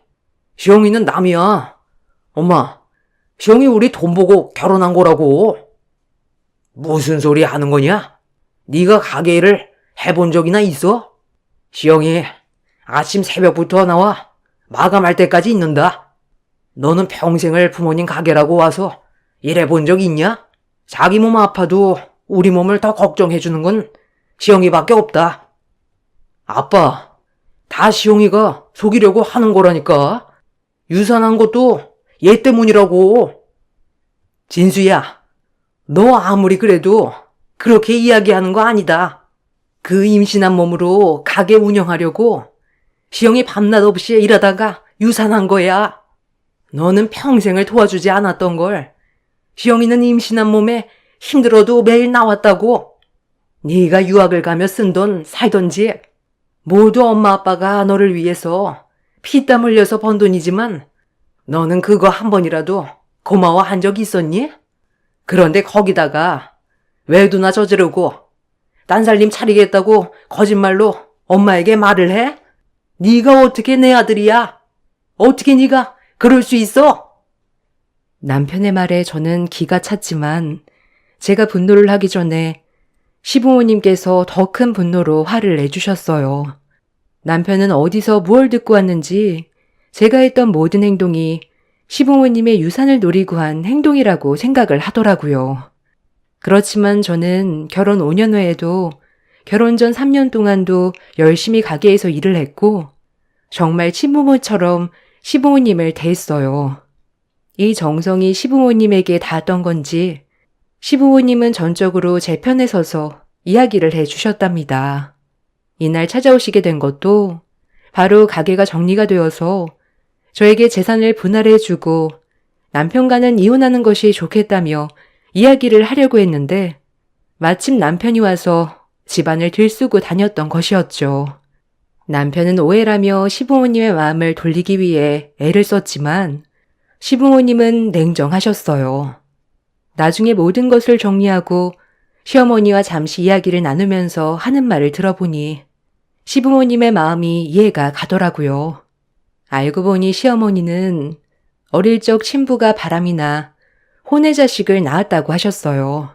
마음의 상처를 입었던 시어머니의 친모께서 갑자기 돌아가시게 되면서 마음의 상처를 입게 되었다고 말씀하셨어요. 시어머니께서는 결혼을 절대 하지 않겠노라 다짐을 했지만 시아버님의 지극정성인 마음을 받아들이게 되었고 결혼을 하신 거라며 이야기를 하셨어요. 어릴 적 자신이 받았던 상처를 자식이 똑같이 받지 않도록 더 사랑과 애정으로 자식을 키웠는데 결국 돌아온 것은 자식이 자신의 친부와 마찬가지였다는 것에 모든 것이 부질없다는 것을 알게 되셨다고 해요. 시영아, 나는 어릴 적 가족의 정을 모르고 살아서 내가 커서 가정을 꾸리게 되면 어떨까 걱정이 많았어. 진수가 태어났을 때도 내가 경험한 일들은 겪게 하지 않으리 굳게 다짐을 했었고 힘들고 어려운 순간에도 진수는 편안하게 해주려고 노력했단다. 그런데 결국 이 모든 것이 다 부질없는 것 같구나. 자식을 잘못 키운 죄가 나에게 있으니 내가 사과를 하고 싶어. 어머님, 그런 말씀 마세요. 어머님은 누구보다 자식을 먼저 생각하시고 키우셨어요. 이건 어머님의 잘못이 아니에요. 그러니 너무 마음 쓰지 마세요. 진수 아빠도 이제 살 날이 얼마 남지 않았는데 이대로 재산을 진수에게 물려주게 되면 그동안 고생한 것들이 다 물건품처럼 사라질 것 같았단다. 너는 정말 내 딸이나 다름없어. 알지? 우리가 냉정하게 대했던 그때도 너는 오히려 우리를 부모처럼 모시고 따라주었지. 그때 벌을 받고 있는지도 모르겠다. 어머님, 건강하셔야죠. 아버님도 건강하게 오래오래 사셔야 돼요. 이후 시부모님은 가게도 정리를 하시고 시골로 내려가 정착을 하셨어요. 가게를 정리하면서 생긴 50억은 며칠에 나눠서 제 계좌로 입금이 되었습니다. 계속해서 저는 시부모님께 돈을 돌려드리려고 했지만 시부모님은 끝까지 거절을 하셨어요. 오히려 자신들의 가게를 지금까지 운영하고 키울 수 있었던 것은 제 덕이라며 그 값을 치른 거라고 하셨어요. 저는 시부모님의 은혜를 잊지 않기 위해 시부모님이 계시는 곳으로 이사를 가서 근처에서 조그마한 가게를 열게 되었어요. 남편과는 이혼을 하였죠. 이미 몸과 마음이 모두 지쳐 있었지만 상간녀 소송도 악착같이 해서 받아냈어요. 며칠 후에 지인들에게 들어보니 상간녀는 임신을 한 게 아니었다고 하더라고요. 지역에서도 규모가 있는 가게 외동 아들이었던 남편이 받을 재산이 많다는 소문을 듣고 남편에게 접근을 했던 거였다며 결국 두 사람은 헤어졌다고 전해 들었어요. 남편은 저와 이혼을 하면서 집에서도 쫓겨나게 되었고 빈털터리가 되었어요. 부모에게 버림받았다는 사실을 알게 된 상간녀가 임신은 거짓이었다며 털어놓게 되었던 것이었죠. 이후에 남편은 시부모님을 찾아 용서를 구하고 있다는 소식을 들었지만 시부모님은 남편을 받아들이진 않으셨어요. 시아버님은 병원으로 돌아가시게 되었고 장례를 치르면서 한번 남편의 모습을 보았습니다. 그 이후에는 본 적이 없네요. 시아버님이 돌아가시고 시어머님이 혼자 되시면서 저는 시어머님께 함께 살자고 이야기를 드려봤지만 시어머님은 같이 지내는 것은 아닌 것 같다며 거절하셨어요. 그래도 계속 시어머님께 같이 살자고 매일 찾아갔고 지금은 옆집에서 지내시고 계시답니다. 중간중간 남편이 시어머님을 보러 오는 것 같지만 시어머님은 찾아오는 남편을 그대로 보내시는 것 같더라고요. 저에게는 지인을 통해서 연락이 계속해 오고 있지만 남편과는 이제는 끝난 사이라 생각을 하고 있어요. 처음에는 나의 20대 청춘을 함께했던 사람들이었기 때문에 더욱 힘들고 어려웠지만 여러 일들이 지나고 지금은 마음이 많이 안정을 찾게 되었답니다. 그때 당시에는 아이가 생기지 않아 정말 고민이 많았는데 한편으로는 아이가 없었기 때문에 더 냉정하게 끝낼 수 있지 않았을까 생각을 해요. 한편으로는 아무리 그래도 시부모님은 시부모님이라는 이야기도 많았거든요.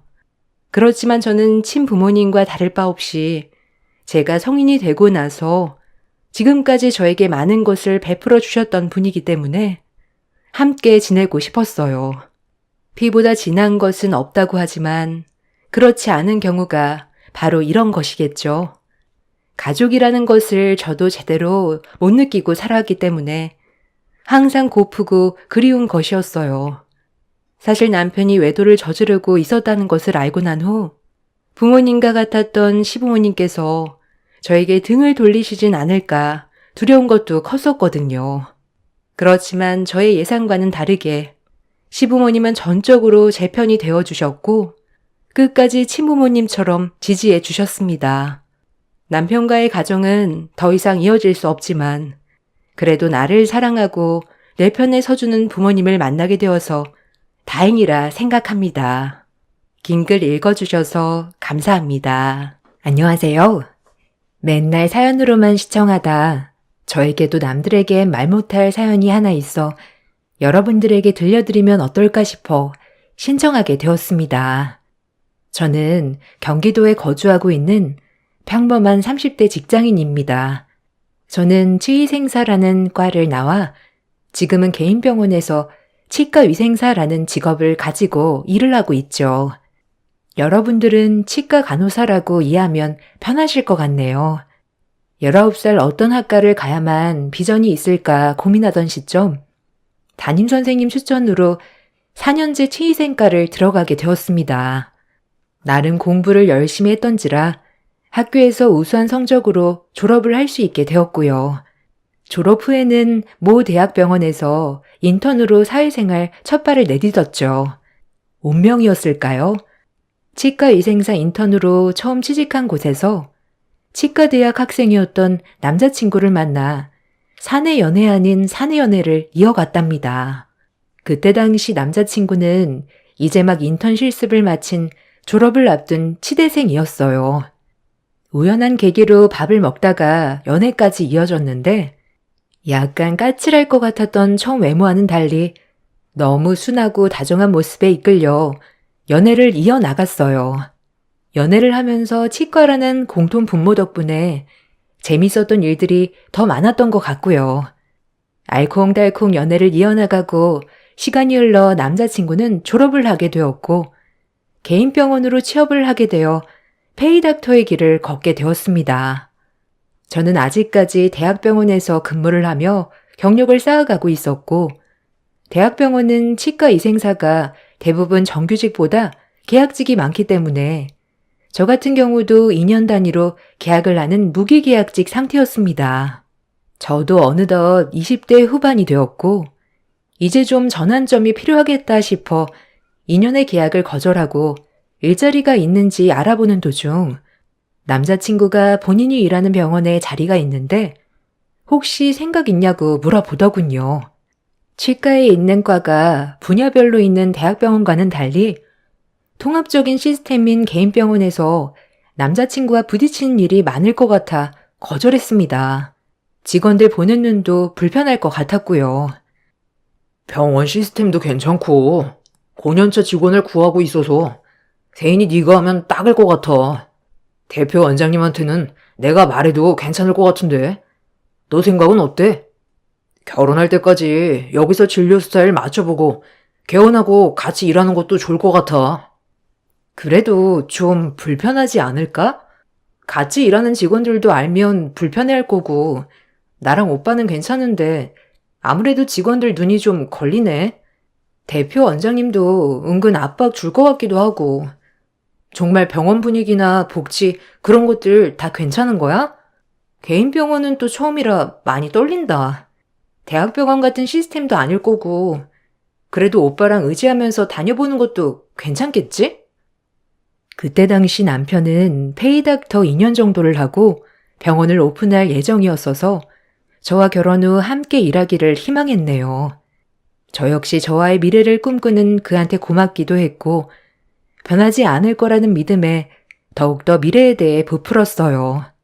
간혹 병원의 대표원장과 치과위생사 실장이 부부인 경우가 있어서 솔깃했었고 이미 머릿속엔 상담실장이 되어 남자친구와 병원을 운영할 생각에 부풀어 잠시 이성적인 판단이 흐려졌던 것은 사실입니다. 고민도 잠시 마음을 먹었죠. 남자친구에게 알겠다고 하고 남자친구가 페이닥터로 일하는 병원에 면접을 보고 일을 하게 되었습니다. 그때부터가 꼬였던 것 같네요. 처음엔 서로 연인 사이가 아닌 척 일을 하는 재미도 있었습니다. 모든 비밀 연애가 재밌듯이 말입니다. 어느 날 데스크 선생님이 저에게 환자가 제 이름을 콕 집어서 저에게 스케일링을 받고 싶다고 전화가 왔다고 하더군요. 놀랐죠. 일한 지도 얼마 안 되었는데 제 이름을 호명해서 예약을 해달라고 하다니요. 이런 경우는 처음이라 개인 병원에서는 지정제로 스케일링이나 진료를 보는구나 라고 생각하고 있었습니다. 그리고 내심 다른 환자에게 저를 소개를 받은 줄 알고 더 잘해드려야겠다고 생각했네요. 예약한 날이 되었고 환자가 방문을 하였습니다. 딱 보기에 50대 후반 정도 돼 보이시는 여성분이셨어요. 그 환자분은 접수를 하시고 데스크 선생님의 안내에 따라 진료실에 들어오게 되었습니다. 진료실에 들어오신 그분은 저를 위아래로 훑어보시고는 그렇게 좋지 않은 표정으로 말을 건네셨는데 약간 느낌이 쎄했죠. 당신이 윤세인 선생인가요? 오늘 스케일링 특별히 그쪽한테 해달라고 전화까지 해서 따로 예약한 건데 맞나요? 아, 네. 안녕하세요. 환자분 윤세인이라고 합니다. 혹시 다녀가셨던 환자분들 중에 소개받으신 건가요? 제가 건넨 물음에 대답을 하지 않고 쎄하게 위아래로 훑어보시더니 계속 못마땅한 표정을 지으며 연이어 보고만 있었습니다. 스케일링 받으신 지 얼마나 되셨어요? 이쪽으로 오실게요. 아무래도 치석이 많이 쌓여 있으면 조금 불편하실 수도 있는데 최대한 아프지 않게 봐드릴게요. 여기 앉아보시고 마취각을 먼저 하시고 옆에 타구에 뱉으시면 됩니다. 계속되는 물음에도 대답이 없던 환자분을 뒤로하고 스케일링에 들어갔습니다. 왜 굳이 저에게 예약을 하셨는지 모를 정도로 환자분은 예민 그 자체였습니다. 이가에 튀지 않는 물을 가지고 물이 튀었다고 화를 내시고 시리다고 화를 내시고 진료실에서 다른 직원들 보기 민망할 정도로 저에게 화를 내셨네요. 저도 이 시간만을 빨리 지나가길 바라며 열심히 스케일링을 해드리고 환자분을 일으켜 드렸습니다. 역시나 스케일링을 받는 내내 불편했다는 소리를 함께 들어야 했죠. 아휴, 이렇게 못하는 스케일링은 처음이네 진짜. 너무 시리고 아프기만 하고. 아우, 정말 못하면 못한다 말을 할 것이지. 죄송합니다. 불편하셨나요? 환자분께서 치석이 좀 있으신 편이라 아마 떨어져 나가면서 불편하셨을 거예요. 지금 내가 양치를 안 해서 그런 거라고 대놓고 말하는 거예요? 웃기네 진짜. 죄송하다고 하면 될 것을 나를 가르쳐? 진료실에서 이렇게 언성이 높아지자 대표 원장님이 나와서 직접 사과를 하셨고 사과를 받은 후에야 씩씩거리며 그 환자는 돌아갔네요. 치과에서 일하면서 이런 경우는 처음이라 경력자로서 좀 너무 창피하고 원장님 볼낯이 없었어요. 그런데 제가 이런 모욕을 겪고 있을 때 남자친구는 코빼기도 비치지 않는 겁니다. 너무 서러워서 화장실 가서 펑펑 울었네요. 퇴근 시간 후 남자친구와 연락해 근처 밥집에서 저녁을 먹으며 오늘 있던 얘기를 했죠. 아까 있었던 상황에 대해 그냥 넋두리라고 할까요? 넋두리를 하는 와중에 남자친구는 공감해주거나 제 기분을 살피기는커녕 대답이 뜨뜻미지근한 겁니다. 남자친구마저 대답이 시원치 않으니 서럽고 눈물이 나더군요. 속상하고 마음이 안 좋아 서럽게 울었습니다. 아니, 오빠, 내 말 듣고 있어? 아까는 어디 갔었던 거야? 나 진짜 살다 이런 경우는 또 처음이었어. 도대체 날 어떻게 알고 지정하신 거지? 아니, 나를 무슨 철천지 원수 보듯 했다니까? 꼭 나를 알고 있는 사람 마냥 위아래로 훑어보면서. 예전에 내가 보던 환자인가 싶기도 했는데 한 번도 이렇게 얘기 들은 적이 없어서 정말 당황스럽네. 멘탈 털리는 하루다, 진짜. 그랬어? 난 아까 잠깐 일 좀 보느라 상황을 잘 몰랐네. 에이, 그래도 좀 치아에 많이 예민하신 분인가 보다. 널 어디서 소개받고 오신 거 아닐까? 그래도 오늘 일은 그냥 맛있는 거 먹고 잊어버려. 이런 날도 있고 저런 날도 있는 거지. 진짜 분명히 뭔가 이상해. 그냥 느낌이 쎄한 거 있잖아. 꼭 나를 알고 있는 사람처럼 말이야. 잊자 잊어. 이렇게 위로를 받으며 그날 하루를 보냈습니다. 찝찝했지만 그래도 어떻게 매번 좋을 수 있겠나 생각하며 말이죠. 그렇게 하루하루 시간이 흘렀고 저도 이 병원에 적응할 때쯤 남자친구는 개원 준비로 바쁜 나날을 보내고 있었어요. 개원 준비를 하며 프로포즈를 받았지만 산 넘어 산 넘어야 할 고비들이 굉장히 많았답니다. 연애는 둘이 하는 거지만 결혼은 가족이 만나는 거니 남자친구 부모님을 만나게 되는 일이 너무 걱정스러운 건 사실이었어요.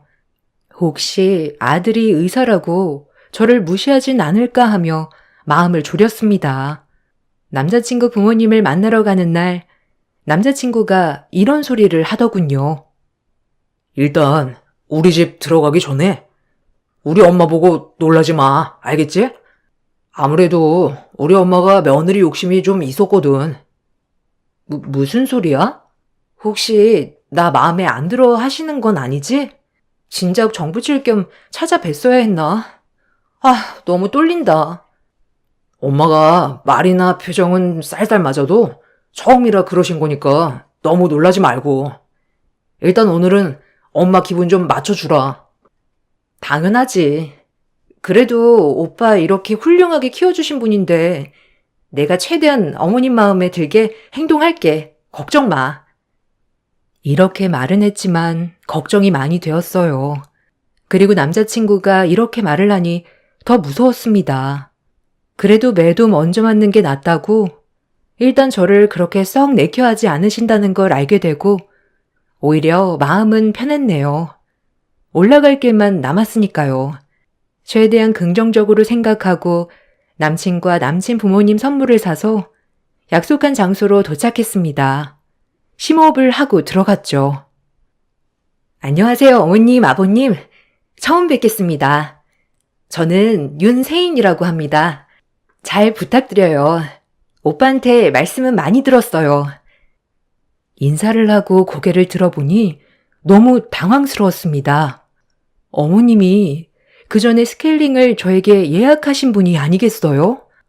너무 놀라 얼어붙어 멍하니 서 있자 어머님께서는 찻잔을 내려놓으시며 떨떠름한 표정으로 말씀하셨어요. 반가워요. 저면이 아닌 거는 알고 우리 구면이죠? 우리 아들 만나는 사람 내가 너무 궁금해서 한번 찾아가 봤는데 혹시 미리 내가 찾아갔다고 해서 언짢거나 불편한 건 아니겠죠? 아무래도 내가 직접 두 눈으로 봐야 할 것 같아서요. 우리 아들이 워낙 순진해서 말도 안 되는 사람한테 당하고 있는 건 아닌지 내가 꼬치꼬치 물어봐서 찾아간 거예요. 괜찮죠? 세인아, 자초지종은 내가 나중에 설명할게. 그때 엄마가 널 많이 궁금해하셔서 어쩔 수가 없었어. 따로 밖에서 만나자고 하기엔 너가 너무 부담스러울 것 같았고, 그래도 자연스레 얼굴도 트고, 이렇게 봐도 나쁘지 않을 것 같았어. 할 말을 잃었습니다. 너무 속상해했던 환자가 남친 어머니였고, 절 일부러 보려고 예약을 했다니요. 그것보다 예약을 하고 와서 얼마나 마음에 안 들면 병원에서 그렇게 고래고래 소리를 지르며 컴플레인을 하셨을까요? 별의별 생각이 꼬리에 꼬리를 물고 있던 그때 아버님 되시는 분은 그래도 점잖이 말씀을 많이 걸어주셔서 그나마 정신을 차릴 수 있었네요. 반가워요. 그래도 둘이 만난 기간은 꽤 오래된 것 같은데, 이 녀석이 도통 소개를 시켜줘야 말이지. 아무래도 하나밖에 없는 아들이 결혼까지 생각하고 있다니까 와이프가 궁금해서 짓궂게 가본 모양이더라고.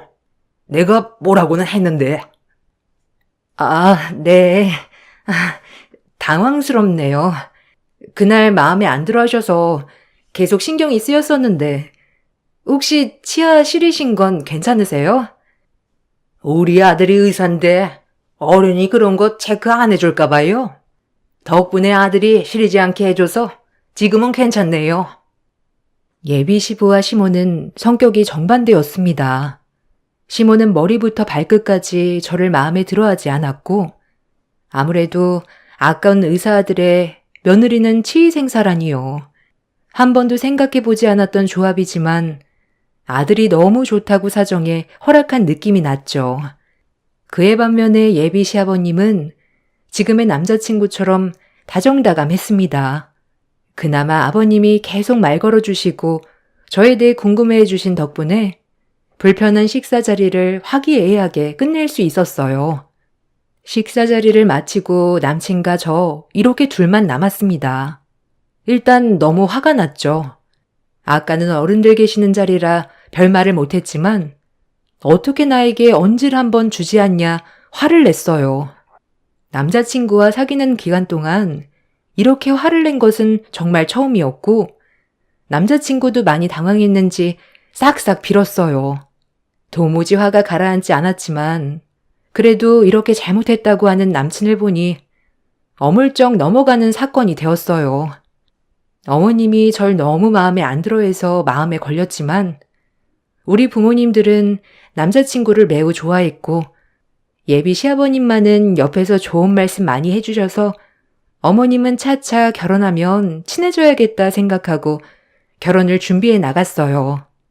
그렇게 결혼식이 다가오는 어느 날 남자친구 핸드폰을 우연히 보다 남자친구가 했던 잘못들을 알게 되는 사건이 있었어요.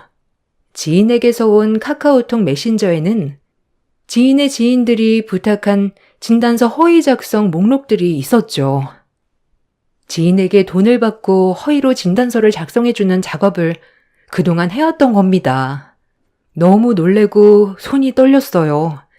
이제 개원도 해야 하고 의사로서 경력도 쌓아가던 그때 허위 진단서 작성이라니요. 이건 엄연히 범법에 어긋나는 행위였습니다. 다짜고짜 남자친구에게 물었네요.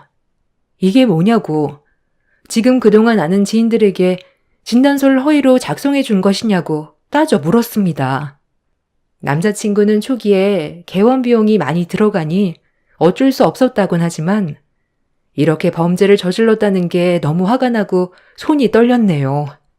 내가 이 사람을 평생 신뢰하고 살 수 있을까 싶기도 했고요. 당장이라도 신고하고 싶었지만 일단 자초지종을 알아야겠어서 남자친구를 몰아세웠어요. 이게 어떻게 된 일이냐고 설명이 필요하다고 말했죠. 오빠, 이게 뭐야? 지금 이거 범죄인 거 알아? 허위 진단서는 면허 취소야. 자기 어떻게 이런 일을 할 수가 있어? 우리 집도 한평생 나 공부시키느라 어려운 거 너도 알잖아. 이제 나도 결혼해야 하고 언제까지 페이닥터만 할 수 없는 노릇이고 어쩔 수 없었다는 생각 안 들어? 이게 다 우리를 위해서 한 건데 그렇게 모질게 말하지 않았으면 좋겠다. 우리를 위해서라고 합리화하지 마. 오빠를 위해서겠지. 남들 페이닥터일 때 결혼 잘만 해. 오빠 혼자 안 되면 이제 둘이 벌어서 차근차근 모아 개헌하면 되지. 이렇게 범죄까지 저지르면서 개헌을 서둘러야 해? 오빠, 이건 진짜 아니라고 본다.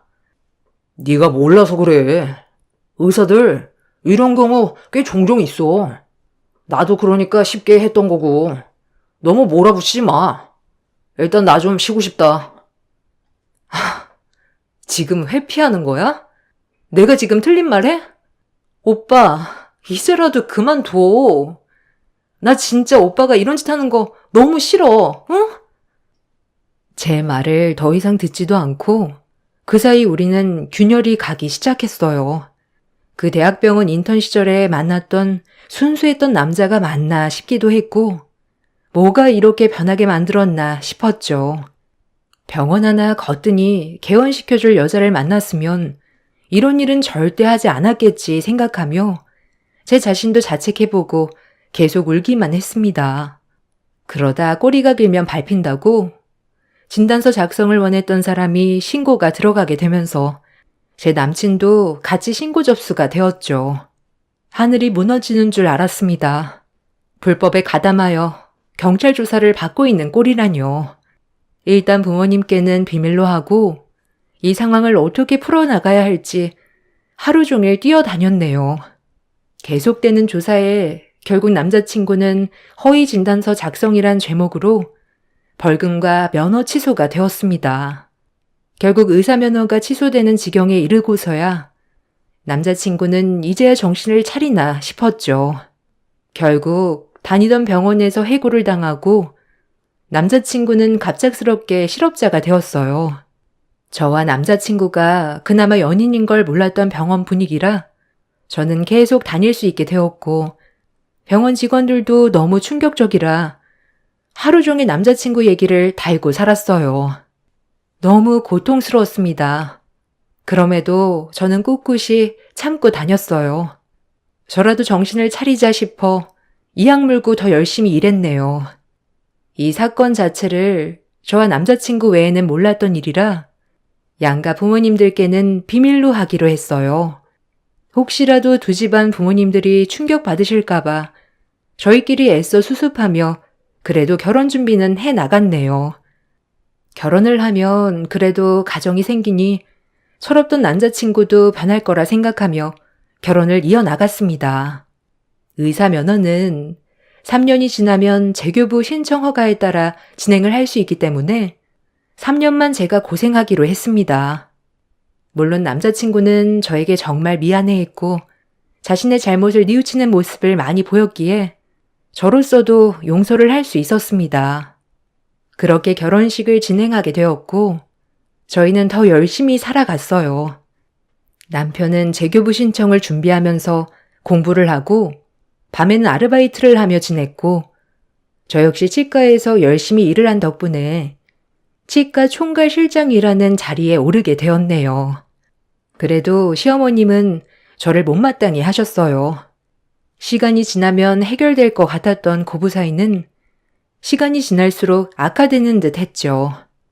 처음엔 다 맞춰드리자 생각했지만 저 역시도 집안의 가장으로 너무 힘든 시기를 보내고 있는 찰나에 어머님께서 아들을 두둔하시며 저를 못마땅히 하실 때마다 저 역시 어머님을 미워하는 시간이 차곡차곡 쌓여만 갔습니다.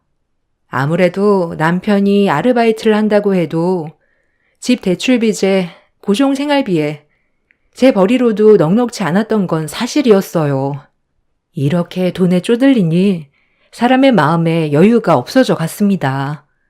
일터에 나가서는 악착같이 환자 상담을 하고 매출을 끊어내고 병원 인센티브 금액을 위해 정말 앞만 보고 달렸네요.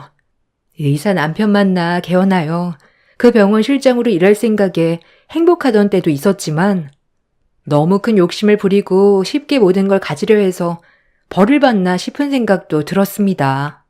그렇게 결혼한 지 1년 정도 되던 즈음 저희에겐 소중한 아기 천사가 찾아왔죠. 당장 생활비도 모자란 시점에 아기 천사가 찾아와 준 것이 그리 달갑지는 않았어요. 하지만 남편이 너무 좋아했고 아기가 생기니 아르바이트도 더 열심히 하는 모습에 또 힘을 냈답니다. 아무래도 병원 특성상 바쁘게 돌아가는 만큼 임신을 했다는 사실을 오픈하고 일을 한다는 게 쉬운 게 아니었어요. 요즘 세상이 달라졌지만 그래도 사실 눈치는 많이 보였거든요. 그래도 엄마는 강하기 때문에 열심히 일을 해 나갔습니다.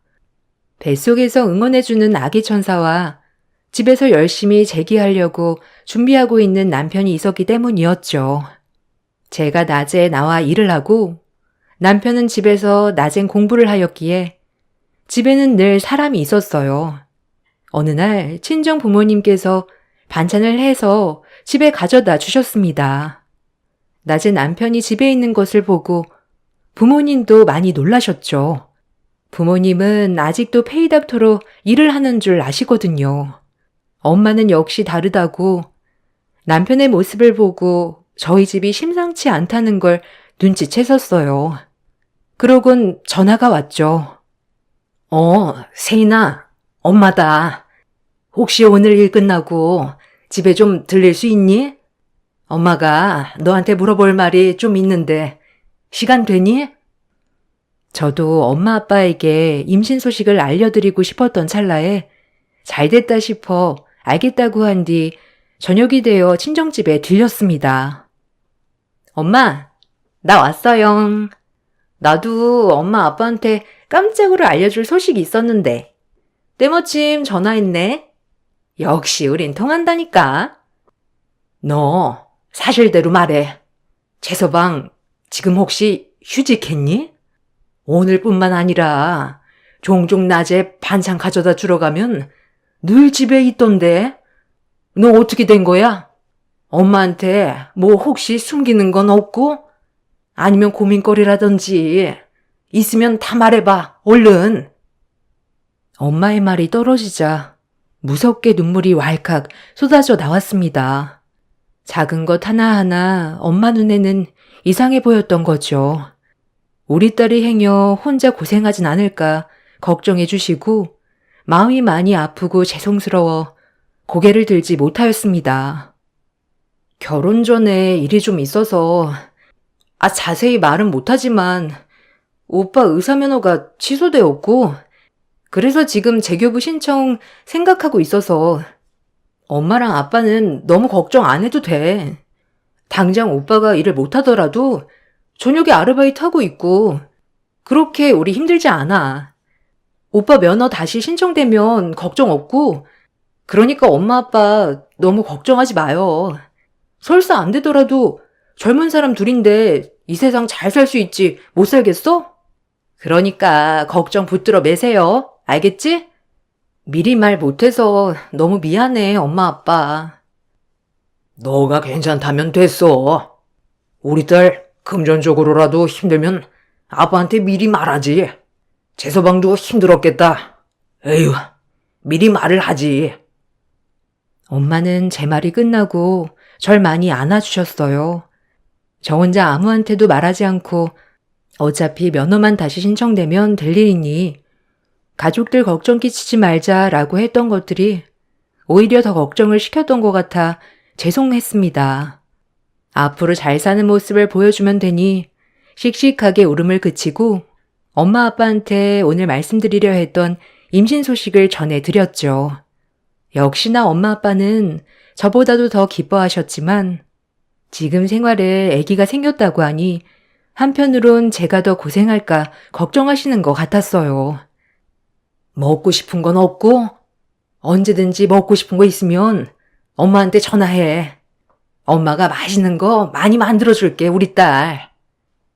그렇게 친정에서 눈물 한 바가지를 쏟고 집으로 오는 길, 지금보다 더 단단해져야겠다 생각하며 마음을 먹었습니다. 그렇게 의지를 불끈 다지는 것도 잠시 금방 제 의지를 산산조각 내는 사건이 벌어졌고 이 계기는 저를 각성시켜 주었죠. 친정에 다녀와 집에 와보니 시어머님이 와 계시더군요. 시어머님은 저를 보자마자 다짜고짜 소리를 치셨습니다. 너 어디 갔다 이제 오니? 남편 오늘 쉬는 날 모처럼 일찍 들어와 밥이나 해줄 것이지. 지금 일 끝나고 어딜 들렸다 와? 아, 엄마. 아, 왜 그래? 세인이 오늘 잠깐 장모님 댁 다녀온다고 했어, 나한테. 내가 저녁 알아서 먹는다고 했고. 아, 왜 그래요? 그래도 그렇지. 어딜 남편 혼자 집에 있는데 그렇게 돌아다니고 싶니? 내가 너 뭐 하나 보고 결혼시켰는 줄 알아? 배운 거 없고 번 데 없어도 그래도 남편 봉양 잘하겠다 싶어 끝내 결혼시킨 건데 지금 기본적인 것도 하나 안 하면 도대체 네가 우리 집안에 왜 들어와 있니? 네가 어딜 가서 의사 남편 만날 줄 알아? 호강에 겨워 요강에 똥을 싸네 이게. 어머님, 지금 말 다 하셨어요? 어머님 결혼 전부터 저 진짜 마음에 안 드셔 했던 거 다 알아요. 이유는 의사 아들 병원 하나 차려줄 며느리 없나 찾았는데 갑자기 평범한 저 같은 여자랑 결혼한다고 하니 어머님 화가 머리끝까지 나셨겠죠. 저 그래도 결혼해서 어머님 아버님한테 못한 거 없고 짧은 시간이었지만 어머님한테 맞추고 살았다시피 했네요. 첫 만남에도 어머님이 무례하게 저 찾아오셨을 때 그냥 넘어갔어요.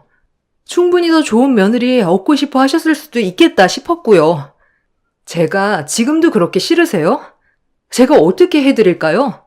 어머님이 원하는 걸 말씀해 보세요. 제가 뭘 어떻게 하면 되냐고요. 남편의 면허 취소 사건 이후로 참고 독하게 앞만 보고 달려왔던 길들이 시어머님 한 소리에 와장창 무너져 버렸습니다. 평소엔 더한 말도 하시는 분이었으나 그날만큼은 친정 부모님을 떠올리니 더 화가 나 심하게 말이 나와 버렸네요. 엄마, 왜 그래? 세인이가 얼마나 나 때문에 고생하는 줄 알아? 지금 세인이 홀몸도 아닌데 이렇게 스트레스 주면 어쩌자는 거야? 엄마는 아무것도 모르면서 왜 세인이한테 뭐라고 하는 거야?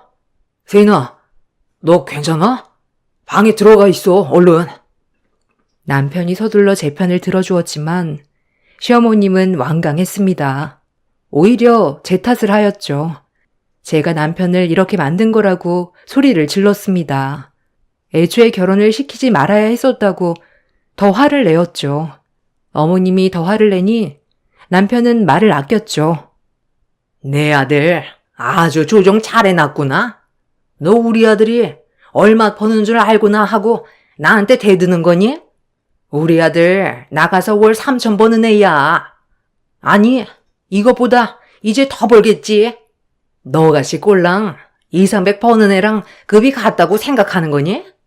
본수에 맞지 않는 시집 왔으면 처음 했던 것처럼 조신한 척이라도 해야 봐줄만 하지. 너 지금 어쩌려고 이래?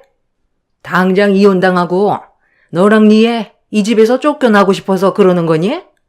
이게 아주 눈에 패는 게 없어가지고 어딜 대들어? 우리 아들이 문제라고. 너 같은 걸 만나서 아직까지 페이닥터 나하고 너만 아니었음 병원 차려주겠다는 여자들 줄 섰어. 알아? 두두둑 현관에서 물건 떨어지는 소리에 모두들 현관으로 고개를 돌렸어요. 저희 아빠였네요. 오늘 그렇게 제가 울고 간 것이 신경 쓰여 최서방 기 좀 살려줄 겸 저 위로도 해줄 겸 위로자 방문했던 것이었죠. 전 그렇게 아빠 가슴에 대못을 받고 말았습니다. 그동안 딸이 시댁에서 이런 처우를 당한 걸 본 아빠는 너무 놀라 들고 오신 소지품을 떨어뜨린 거였어요. 사돈, 지금 말 다 했습니까? 그동안 우리 딸한테 이렇게 대한 겁니까? 하나밖에 없는 우리 딸 발이 부르트도록 최서방 먹여 살린 것도 모자라서 지금 사돈한테 이런 취급받고 그동안 지내왔다는 거예요? 제가 오늘 본 광경이 사돈이 늘 우리 딸에게 하는 행동 맞나요? 자네 이런 걸 보고도 우리 딸이랑 결혼하겠다고 허락받으러 왔었나? 자네가 말해보게. 아주 교양 없게 남의 집에 아무렇지도 않게 와서 지금 뭐가 어째요? 아니, 내 말이 틀려요? 이 입장 바꿔 생각해도 이렇게 기우는 결혼 누가 좋아할 거라 생각하고 덥석 시집을 오나요? 양심도 없어 유분수지. 그 딸을 보면 그 집안을 안다고. 의사라고 홀랑 넘어가서 옳다구나 시집 보낸 그 집구석도 똑같지. 내가 우리 아들 봐서 그동안 참았는데 오늘은 못 참겠네요. 막상 말이 나온 김에 우리 애들 이혼시키자고요. 우리 아들이야 의사니 재장가 가도 잘 갈 거고 애는 그쪽 내가 키워도 상관없으니 이혼만 해줘요. 너 당장 이혼해. 너가 어디 페이닥터 할 급이니? 너 병원 차려준다고 한 사람들이 줄을 섰어. 알아? 번갈아 아빠와 남편을 보며 말을 하시는 시어머님을 보고 허탈하고 웃음밖에 안 나왔습니다. 아니, 이제 제 뒤에서 숨어 눈치만 살피는 남편이 세상 쪼다 같아 보였네요. 저랑 저희 아빠에게 이렇게 모욕을 당하는 걸 가만히 보고 있는 꼴이라니 더 이상 참을 수만은 없었습니다. 실수는 했지만 다시 만회하려고 하는 남편, 우리에게 와준 아기 천사, 이 모든 걸 내가 떠안고 갈 수 있다고 생각했어요. 아니, 이렇게 열심히 살다 보면 생활은 안정되어 갈 것 같았고, 저를 좋아하지 않으셨던 어머님도 나중엔 잘했다고 칭찬해 주시겠지라고 생각했으니까 나만 참자, 나만 잘하자, 내가 더 열심히 하자, 제 스스로만 달달 볶았네요. 시아버님과는 전혀 트러블이 없었기에 더 참을 수 있을 것 같았죠. 하지만 그건 제 교만이었습니다. 사람은 절대 변하지 않을 거고 어머님도 마찬가지니까요. 예쁜 아기를 낳아도 제가 낳았다는 사실에 또 아기도 미워하실 것 같았어요. 이젠 결단을 내려야겠다고 생각이 들었습니다. 모든 걸 오픈하고 정말 끝을 내야겠다 싶었어요. 이미 어머님 눈엔 의사의 환장에 어떻게든 결혼까지 해 아들만 고생하고 저는 남자 잘 만나 편히 사는 여자라는 프레임이 씌워져 있었으니까요. 어머님 말대로 이혼하겠습니다. 근데 한 가지 아셔야 할 게 있어요. 월 3천 버는 아들이요? 아드님이 그러던가요? 세인아, 그만해. 너 지금 너무 흥분했어. 나중에 우리 둘이 얘기하자. 엄마한테는 내가 천천히 얘기할게. 진정해. 그래, 너 말 잘했다. 이혼 절대 부르지 말아라. 월 3천이 뭐니? 지금쯤 더 벌 텐데. 네가 우리 아들 같은 남자 다시 만날 순 있겠니? 애 딸린 이혼녀일 텐데. 내가 그렇게 혼인신고 늦게 하라니까. 에휴, 말도 안 듣고 정말. 이게 뭐야? 애까지 생겨서. 이제 끝이라고 생각했는지 시어머니의 막말은 여태껏 들었던 막말 중에 최고치를 향해 갔죠. 아니, 이런 김에 어서 떨어져 나가라고 저에게 더 심하게 얘기를 하는 것 같았어요. 기대에 부응해드리기 위해 저도 어머님께 모든 사실을 오픈했습니다. 월 3천 버는 아들, 치과 의사 면허 잘린 지가 언젠데 아직도 우리 의사 아들 하세요. 어머님 아들 지금 제가 먹여 살리고 있어요. 아세요? 결혼 전에 이미 면허 취소 당했고요. 지금은 아무것도 없는 백수입니다. 근한 대출도 안 나는 백수요. 알겠어요? 어머님 머리에 좀 빠르신 분이니 알아들으셨을 것 같아요. 무슨 말인지. 어머님 백수 아들 그동안 저녁에 아르바이트 하면서 그냥 지내고 있어요.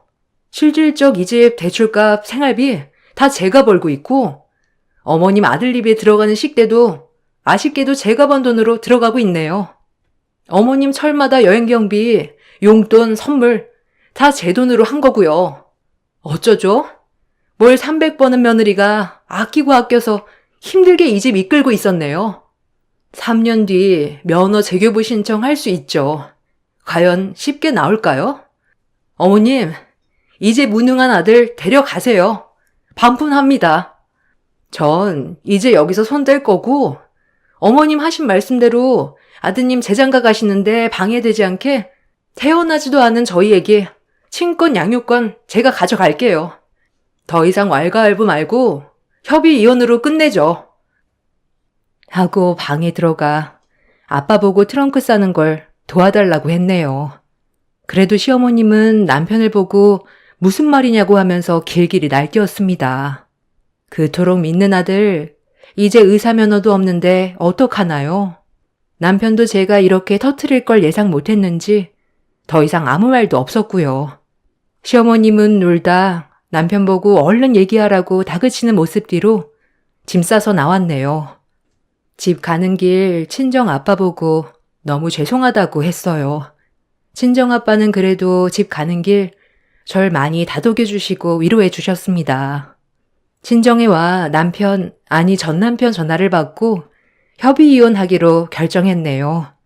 그동안 제가 뭘 지키려고 이렇게 아득바득 미련하게 살았나 싶기도 하며 허탈했습니다. 이혼을 하고 남편은 면허 재교부 신청이 이루어지지 않아 로스쿨 준비를 하고 있고요. 이혼을 결정했지만 중간에 시어머님의 장문에 톡 놓아 있었고 미안하다는 말, 제가 꼭 듣고 싶었던 그런 말이 와 있었습니다. 하지만 절대 용서되진 않고요. 전 남편이 힘들어해 문자를 보내셨다는 것도 알거든요. 어머님의 욕심을 쉽게 내려놓을 수 없다는 걸 알기에 문자를 보고 그냥 일십했네요. 그리고 번호를 차단했습니다. 더 이상은 엮이고 싶지 않아서요. 잘못 끼운 단추 지금이라도 다시 끼우려고 노력 중입니다. 그동안 아이는 출산하여 간간히 면접 교섭권에만 아이를 만납니다. 남편이 시험에 붙어 다시 떳떳해지면 프로포즈를 하겠다고 재결합을 하자고 하고 있고요. 이제는 이런 말에 흔들리지 않고 제 자신을 지키고 제 인생을 살아가 보고 있습니다. 전 남편이 많이 원망스럽지만 그래도 인생에 이렇게 큰 교훈을 남겨줬던 사람이라 좋은 기억만 남기려고 애쓰고 있어요. 쓰다 보니 길지 않은 인생, 저에게도 큰 시련 하나가 왔다가 갔구나 싶네요. 지금은 많이 단단해진 것 같아요. 제 인생엔 무엇과도 바꿀 수 없는 우리 딸이 있기에 오늘도 열심히 살아간답니다. 이 시대의 돌싱맘들 화이팅을 남기며 글을 마칠게요. 읽어주셔서 너무 감사합니다.